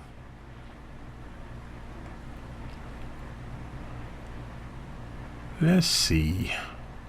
The day of the Lord in the future. Obadiah 1 verses 15 through 21. For those of you who caught the study about the Sephardic Jews and Bible prophecy, press 1. If you didn't catch it, make sure you go watch it. It just came out Wednesday. So make sure you check that out. All right. Now one more time. Sephardic Jews and Bible prophecy. It says, for the day of the Lord is near upon all the heathen. Interesting there. Now, why do I say that's interesting? For the day of the Lord is near upon all the heathen, and as thou hast done, it shall be done unto thee. Thy reward shall return upon thine own head. So wait, what they've done is going to be done to them during the day of the Lord. All right, so now, it says, for as ye have drunk upon my holy mountain. Are you looking to establish your business using an address other than your home? Well, at iPulse Mountain, so shall all the heathen drink continually. Yea, they shall drink, and they shall swallow down, and they shall be as though they had not been. But upon Mount Zion shall be deliverance, and there shall be holiness, and the house of Jacob shall possess their possessions. And the house of Jacob shall be a fire, not the house of Christianity, and the house of Joseph a flame, and the house of Esau for stubble, and they shall kindle in them and devour them, and there shall not be any remaining of the house of Esau, for the Lord hath spoken it. And they of the south shall possess the mount of Esau, and they of the plain of the Philistine, and they shall possess the field of Ephraim, and the fields of Samaria, and Benjamin shall possess Gilead, and the captivity of the host of the children of Israel shall possess that of the Canaanites, even unto Zarephath, and the captivity of Jerusalem, which is in Sepharad. Go watch that video. Sephardic Jews in Bible prophecy shall possess the cities of the south, and Savior shall come up on Mount Zion to judge the mount of Esau, and the kingdom shall be the Lord's. So the day of the Lord is near upon all the heathen. This will be the day of the Lord is near. It is a cloudy day. It should be the time of the heathen. If we come over here to Obadiah 1:15, we see for near is the day of Yahweh upon all the Goyim. All the Goyim. Once again, who are we told the Goyim are? The Goyim, right here in Genesis 10, the Goyim, the islands of the Goyim were divided among the descendants of Japheth. It says right here, nation or people. So now, this is my theory. As I told you before, goyim, when used as a proper noun, refers to a specific nation. And so, because the Bible is very clear on who the goyim are, the European nations, the descendants of Japheth, and it's very clear that they're going to be punished for what they've done. Because we've read right here in Obadiah, the day of the Lord is near upon all the heathen. For as thou hast done, it shall be done unto thee. Thy reward shall be upon thine own head. The European nations are saying, what have we done? Well, we've enslaved these people over here. We've mistreated these people. We beat, raped, robbed, and did all this other stuff to these people. Now, the Bible's saying it's going to happen to the people who did these things. So therefore, if you're not a Jew, you're a Gentile. Everybody's Gentile. Everybody's heathen. If it's not talking about those people, it must be talking about everybody, because we know everybody in the world did this. Every nation did this sort of thing. So we can't be alone in what we did. Well, the problem is, Israel wasn't running around doing this thing after the curses. Israel became a victim of the curses. They are the tail and not the head. Israel wasn't taking mass slaves after this. I'm talking about actual Israelites, not the nation of Israel. So now, when I say nation of Israel, I'm talking about over there, the Israelis. Let me say it that way, the Israelis. So clearly somebody was doing something that is going to warrant the punishment of God. And I could probably tell you this, it's probably not the black descendants of slaves. Because we know for a fact we didn't take a bunch of people into slavery. We know for a fact this stuff don't apply to us.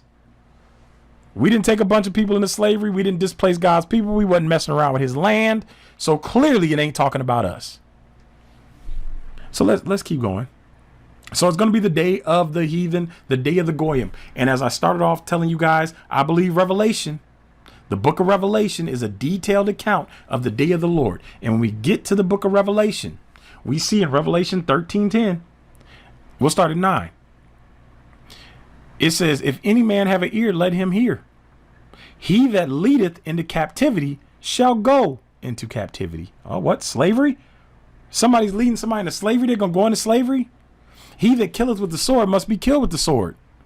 Interesting. Here is the patience and faith of the saints. What is that a reference to? Well, it's a reference back to Deuteronomy 28. If you guys want to go back there and read that, slavery was the punishment of Israel. And God's saying, okay, well, whoever puts somebody in slavery, y'all going to slavery too. Y'all can do it if you want to, but it's going to happen to you. I know y'all are going to do it, but I'm letting you know it's going to happen to you. If you kill with the sword, you got to be killed with the sword. I know it's going to happen, but it's going to happen to you. If you go to Deuteronomy 28, the pursuit, them being pursued by the sword is one of the curses. Them being put into slavery is one of the curses. So why is we have in the book of Revelation references to those curses in Deuteronomy 28? Maybe because it's Christ coming back to do justice on the earth. What does Christ coming back have to do with the day of the Lord? We'll find it out in a second. We're going to go to Joel 3. Go Joel 3. Here is what I believe is the preview to the book of Revelation, the explanation as to why the book of Revelation has to happen. The events in the book of Revelation, why he who leadeth into captivity has to go into captivity, why as thou hast done, it shall be done unto thee. It's going to be the day of the heathen. Joel 3 explains this. We'll start at 1. It says, for behold, in those days, and in that time, it's talking about the future, when I shall bring again the captivity of Judah and Jerusalem. He's talking about regathering. Remember, when he returns, it's his return. This is important. This is why it's important to understand the totality of Scripture, or to at least have a knowledge of what's in the totality of Scripture, so you can look back and say, okay, these things make sense and go together. When he said he would gather Israel, he said he would return on at least 2 different occasions. He said he would return. In Jeremiah 12 and Deuteronomy 30, he says when he regathers them, Judah, Israel, he's going to return. And we see here, he says when he brings the captivity of Judah and Jerusalem, he says, I will also gather all nations and bring them down to the valley of Jehoshaphat. This is the Armageddon we're talking about. The same Armageddon that takes place in Revelation.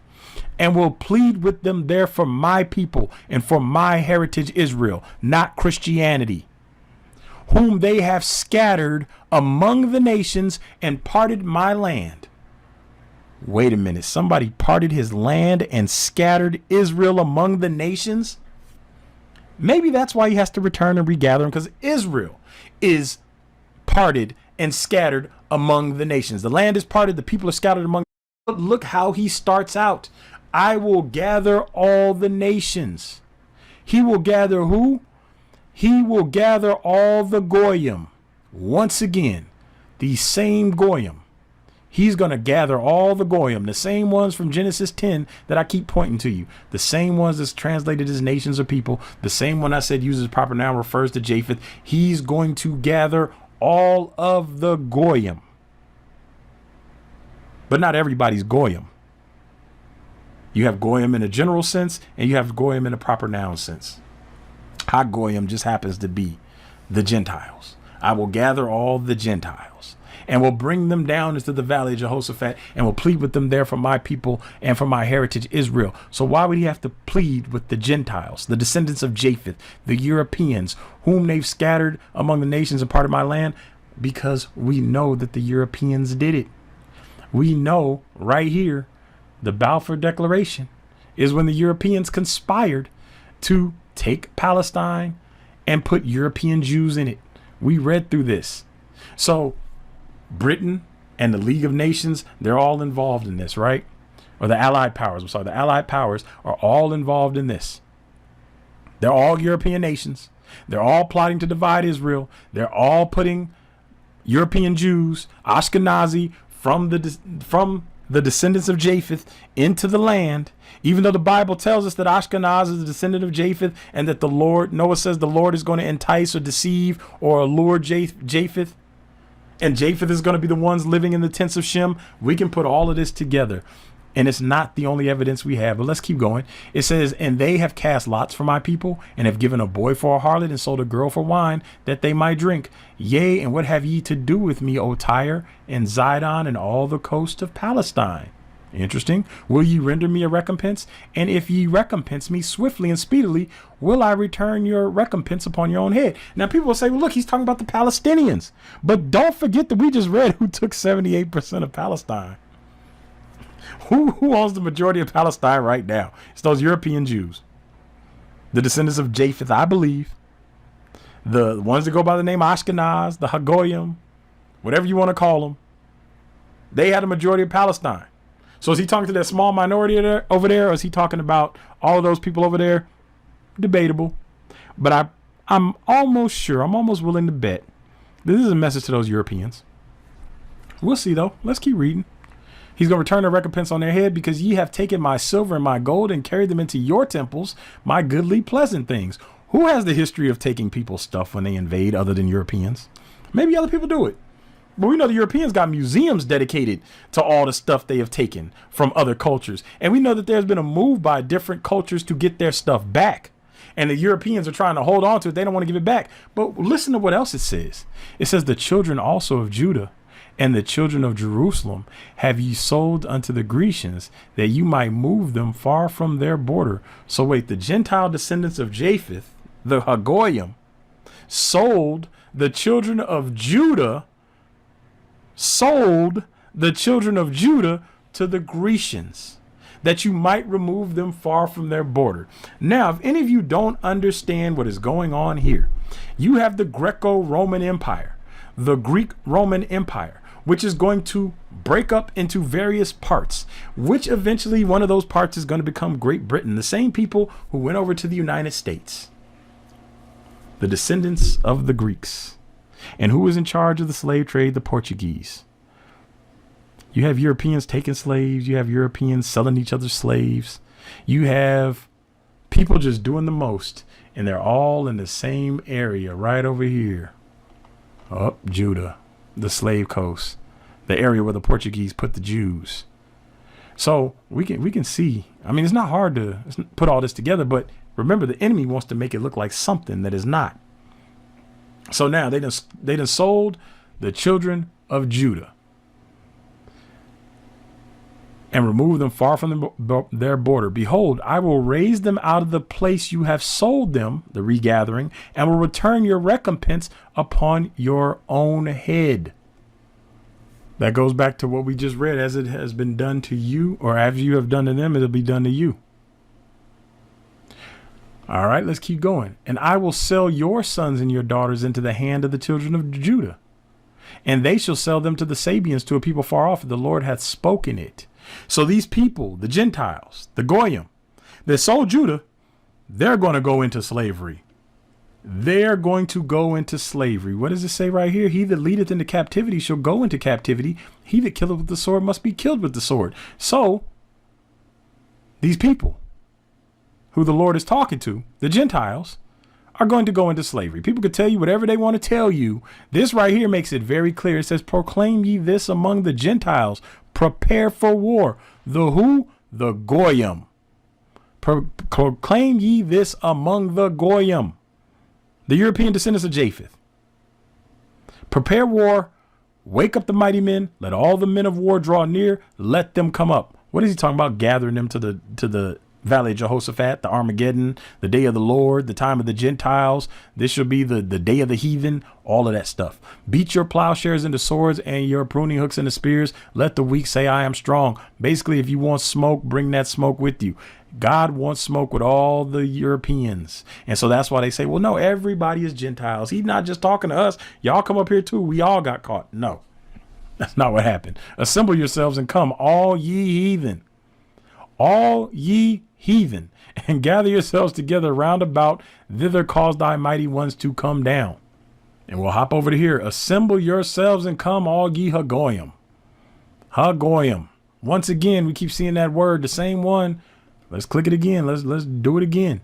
The same one over here in Genesis 10, referring to Japheth. Assemble all you Goyim. Come down here. All right. You're the person with the gun, the person who would do anything to protect the ones you love. But did you know that you could go to... All right. Let's see. Let the heathen be awakened and come up to the valley of Jehoshaphat, for there will I sit to judge all the heathen round about. This word is making it very clear who he's talking to. All the Hagoyim, all you descendants of Japheth, come up here. Price is right, Tom. Come on down. Put ye in the sickle, for the harvest is ripe. Come, get you down, for the press is full and the fats overflow, for their wickedness is great. Their wickedness is great. And the sun, let me see, multitudes in the valley of decision, for the day of the Lord is near in the valley of decision. Once again, go to the book of Revelation and read about Armageddon. What's going to happen? Now, here is where we know this is going to tie directly to Christ, directly to the events in the book of Revelation, because right here, what's about to happen in Joel 3:15 is also going to happen in Luke 21, and is also going to happen in the book of Revelation with the sixth seal. We're going to see all of this tied together. So let's take a look at Joel real quick, and I'm going to tie all this together. We're coming to the end. And it shall come to pass. Let me back up. Right here, Joel 3:15. The sun and the moon shall be darkened, and the stars shall withdraw their shining. And the Lord shall roar out of Zion and utter his voice from Jerusalem, and the heavens and the earth shall shake, but the Lord will be the hope of his people and the strength of the children of Israel. So shall ye know that I am the Lord your God, dwelling in Zion, my holy mountain. Then shall Jerusalem be holy, and there shall no strangers pass through her any more.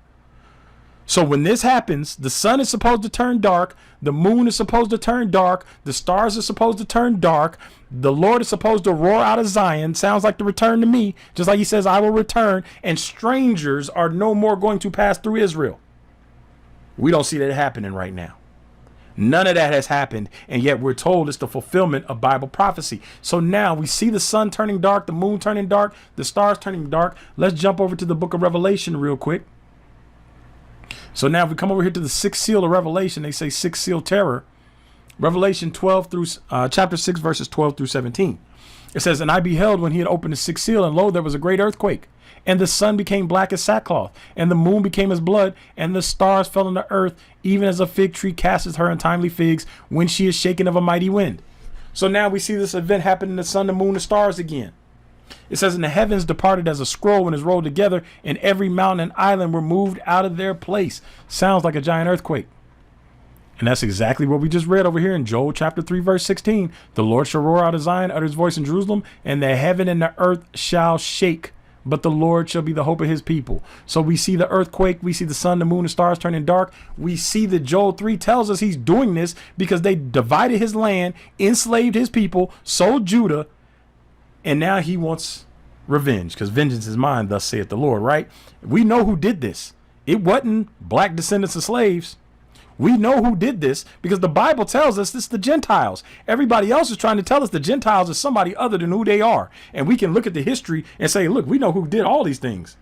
We can look at the mandate for Palestine. We can look at the Balfour Agreement. We can look at everything going on right now, the establishment of Israel, the 6 Days War in 1967, and we can see who's doing all of this stuff. We can see exactly who he's talking about. It says the kings in the earth, and the great men, and the rich men, and the chief captains, and the mighty men, and every bondman, and every free man hid themselves in the dens in the rocks of the mountains, and said to the mountains and rocks, fall on us, and hide us from the face of him that sitteth on the throne, and from the wrath of the Lamb. For the great day of his wrath is come, and who shall be able to stand? What day? The day of the Lord, the day of his wrath. And people will tell you that when John had this vision on the Lord's day, or AKA the day of the Lord, it was a Sunday. This is the best they can come up with, even though we can go point by point through Revelation compared to the Old Testament day of the Lord. And the best they got for you is John had this vision on a Sunday because it's called the Lord's Day, when really it's the day of the Lord that John is envisioning. And the people know it's the day of the Lord. And the reason they're saying hide us from the face of the Lamb or the wrath of the Lamb is because it's all throughout the Old Testament prophesied. And not only that, it's here in Luke 21. Luke 21. When you have the Olivet Discourse, we come back up to here. Let me see. Right here. Luke 21, verse 7. We'll read from there, and then we'll read down to, we're not going to read this whole thing.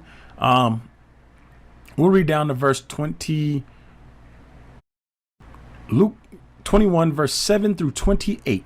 Now, the reason this is important is because it's a New Testament reference directly from the mouth of Christ for those who claim that all the Old Testament stuff was fulfilled, it's been done away with. When Christ went to the cross, that ain't what Christ said. Because if all this stuff is true that they're saying, then that would make Christ a liar right here. And I'm going to read you the words of Christ. So they either have to accept that the Old Testament stuff is still in play, or they have to call Christ a liar. And we'll start right here. Now, remember, this is the Olivet Discourse. They're on the Mount of Olives.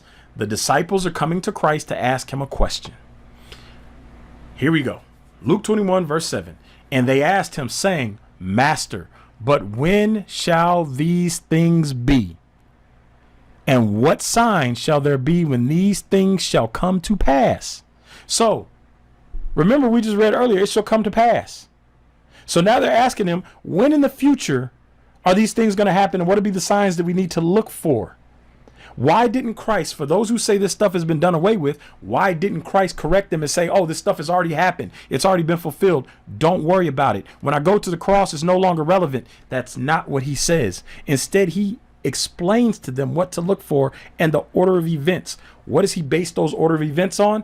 Some of the stuff we've read out of the Old Testament, and even more stuff that hasn't been touched on in this video. But if you go watch the Beyond Deuteronomy 28 series, click the playlist on the homepage of my channel, and it'll give you the whole series. And I go through all of that stuff. We go through all of the Bible verses. I'm not sure how many parts it is. It's a bunch of parts. But go watch that series, and I get into the details of the second coming and Deuteronomy 28 and how it all ties together. Do me a favor, hit that thumbs up if you haven't done so already. Click the subscribe button. And if you want to support, hit that super chat or hashtag BHITB on Cash App. All right. And they asked him, saying, Master, but when shall these things be? And what sign shall there be when these things shall come to pass? And he said, Take heed that ye be not deceived. For many shall come in my name, saying, I am Christ, and the time draweth near. Go not therefore after them. All right. He didn't say, wait, this has been fulfilled. None of that. And he said, Take heed that ye be not deceived, for many shall come in my name, saying, I am Christ, and the time draweth near. Go ye not after them. Go ye not therefore after them. But when ye shall hear of wars and commotions, be not terrified, for these things must first come to pass, but the end is not by and by. So the things to come. Then said he unto them, nation or nationality or ethnos shall rise against ethnos, and kingdom shall rise against, or kingdom against kingdom, and great earthquakes shall be in divers places, and famines and pestilences and fearful sights, and great signs shall there be from heaven. Interesting that Revelation is full of those things. But before all these, they shall lay their hands on you and persecute you, delivering you up to the synagogues and into prisons, being brought before kings and rulers for my name's sake. And it shall turn to you for a testimony. Settle it therefore in your hearts not to meditate before what ye shall answer. For I will give you a mouth and wisdom, which all your adversaries shall not be able to gainsay nor resist. And ye shall be betrayed both by parents and brethren and kinsfolk and friends, and some of you shall they cause to be put to death. And ye shall be hated of all men for my name's sake. And so Christianity will often apply this to themselves, even though he was talking to Israelites. He was talking to Israelite disciples. And they take that to mean, okay, this is going to happen to Christians, and Christians are going to be persecuted. But there shall not a hair on your head perish. In your patience possess ye your souls. And when you shall see Jerusalem compassed with armies, then know that the desolation thereof is nigh. And many people will apply this to 70 AD. I personally don't see the flaw in that. Then let them which are in Judea flee to the mountains. So now they're going to be scattered. And let them which are in the midst of it depart out, and let not them that are in the countries enter thereinto. For these be the days of vengeance, that all things which are written may be fulfilled. Let's pause right there. I'm going to go ahead and debunk a lot of Christian doctrine right now that says that Deuteronomy 28 and some of this other stuff ain't prophecy. It was let go on the cross. All of that. This right here is a sermon or a conversation from the Messiah in which the disciples asked him about future events. And he tells them that these things have to happen in the future so that the things written in the Old Testament, because these were the things that were written, the New Testament hadn't been written yet. So the things which were written in the Old Testament could be fulfilled. That's the words of Christ. So either they have to call Christ a liar, or they have to admit that what Christ said what Christ said was written in the Old Testament has to be fulfilled at a future date, because the disciples are asking him about events that are to occur at a future date after the time of Christ and what they should look for. Give me a 1 if you think Christ is lying and doesn't know what he's talking about, or give me a 2 if you understand that the Old Testament prophecies still have to be fulfilled at a future date. 1 if you think he's a liar, 2 if you know they got to be fulfilled in the future. And yet this shell religion, this faux religion of Christianity, modern Christianity, is trying to tell us that all of that stuff was done away with on the cross. And here we have Christ saying, no, that was not done away with. There is still a future time where all these things that were written have to be fulfilled. But let's keep going. But woe unto them that are with child, and to them that give suck in those days, for there shall be great distress in the land and wrath upon this people. And we can look at the history from the scattering to the Inquisition to the transatlantic slave trade to even now people claiming to be Israelites are being persecuted by an evil, satanic, racist hate group called the Urban Apologists that come in the spirit of the Inquisition. Even now. Now, here is the key verse in verse 24 that solves a lot of the dispute. And people can say whatever they want to say. It's going to come down to one thing or another. And they shall fall by the edge of the sword, and shall be led away captive into all nations. We'll pause right there. So now that reference to the sword again, which I told you was in Deuteronomy 28, the reference to the sword that we see in the book of Revelation, which I believe is the day of the Lord.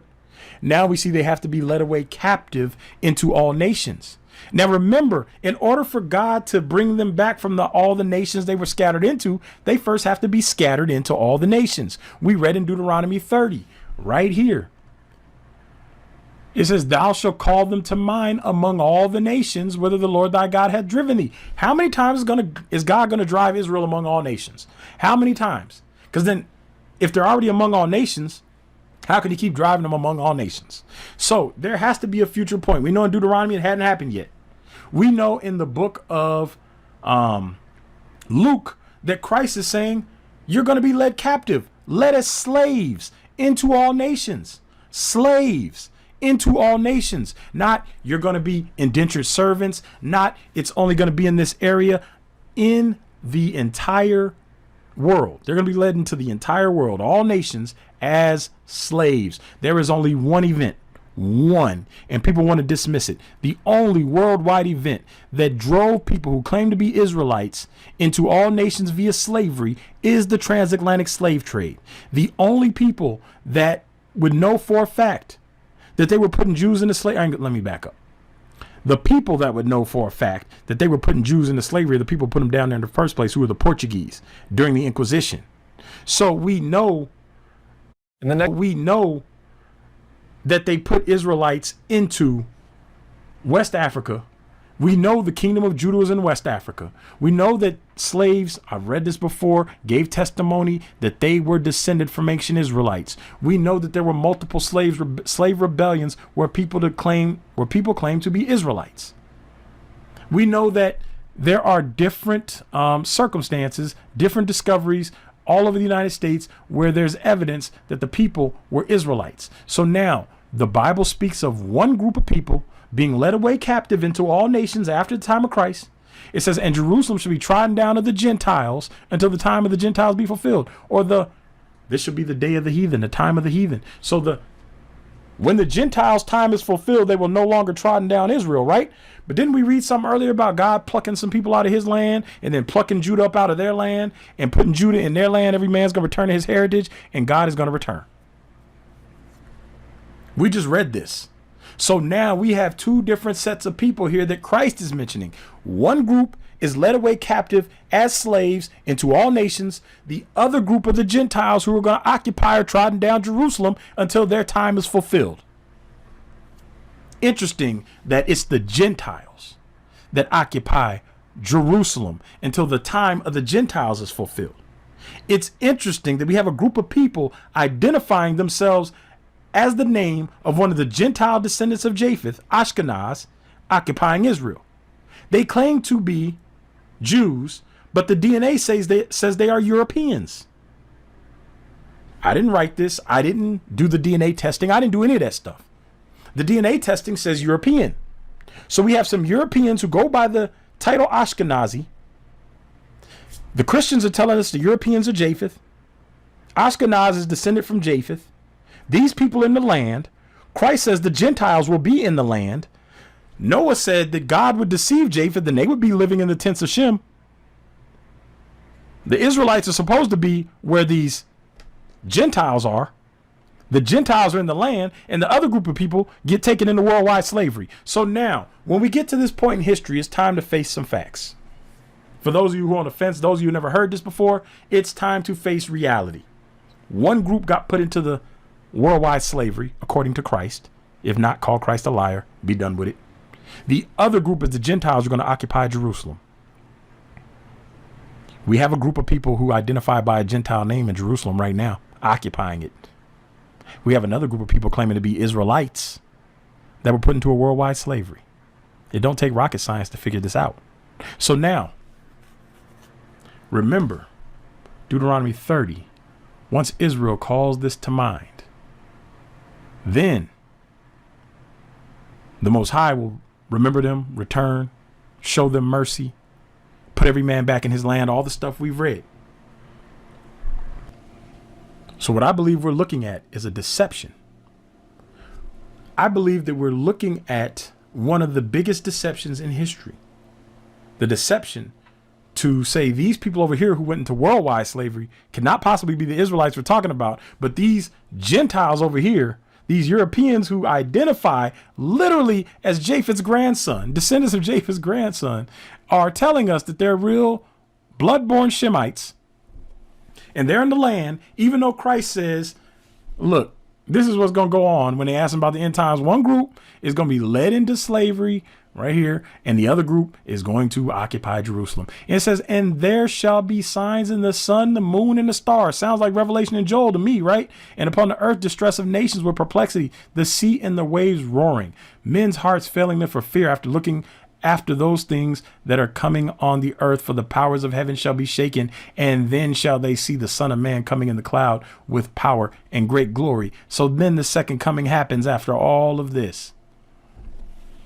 So Joel tells us that all this is happening because of slavery, because they sold Judah into slavery. We find Judah over here where the Portuguese is messing around, putting Jews in West Africa. We see Judah marked as the slave coast. We've learned that they called it Judah because the lost tribes were there. We see in the book of Revelation, whoever puts somebody into slavery is going into slavery. We see Joel telling us that the sun is going to turn dark, the moon is going to turn dark, stars are going to fall because of slavery. It's going to be the time of the heathen or the Gentiles. He's going to gather the Goyim. He want all the smoke. Come prepared for war because of what you did to my people. We see in the book of Deuteronomy, they're going to be scattered into all nations, and they're going to call all these blessings and curses to mind from Deuteronomy 28, which means it's a future event. We saw in Genesis 10 that the Lord is going to entice or deceive Japheth according to Noah, and Japheth is going to live in the tents of Shem.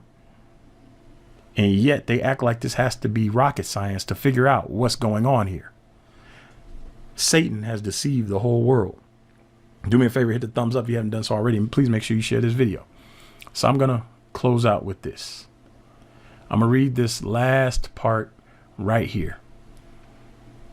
Jeremiah chapter 4, verses 1 through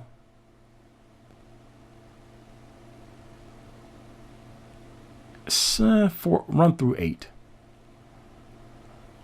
Yeah, we'll go 1 through 8.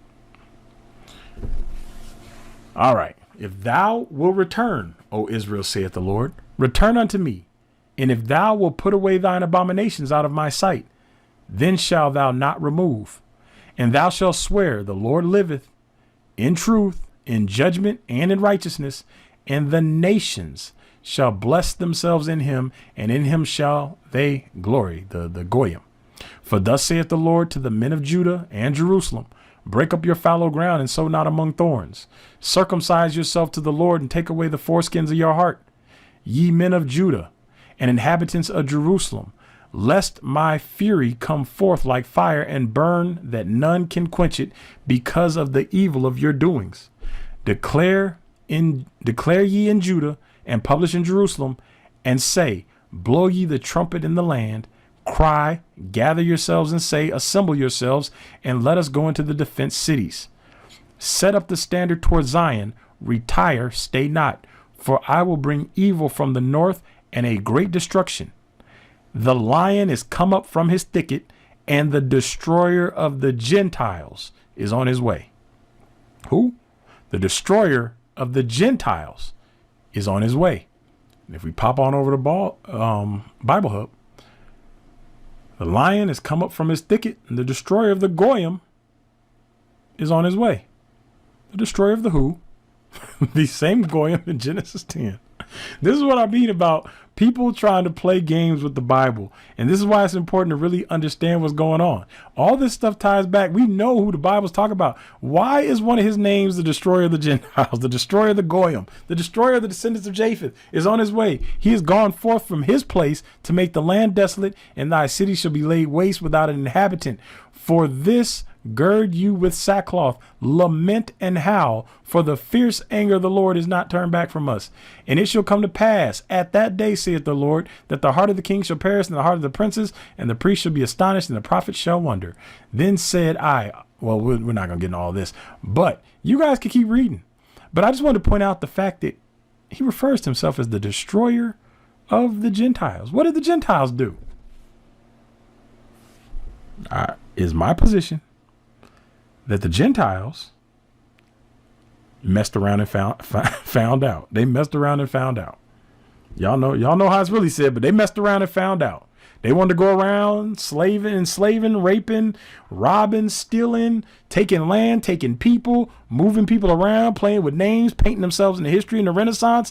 And now they have been deceived. And now they are living in the tents of Shem. And Joel 3 is like, look, you mess with my land. Now I'm coming to mess with you people. You scattered my people. Now y'all got to go into slavery too. The Bible is very clear as to what's going to go on with these Gentiles. All right, y'all. So I am going to wrap it right there. If you guys enjoyed this study, do me a favor and press 1. If you have not already hit the thumbs up button yet, please do so. And if you've not already subscribed, please do so. If you want to support, hit the super chat or the Cash App, hashtag BHITB. You can become a patron, patreon.com/Dante. Oh, no, I changed it. Patreon.com/BHITB. Not Dante Fortson anymore. For those of you who were using that one, go to BHITB and you can become a patron.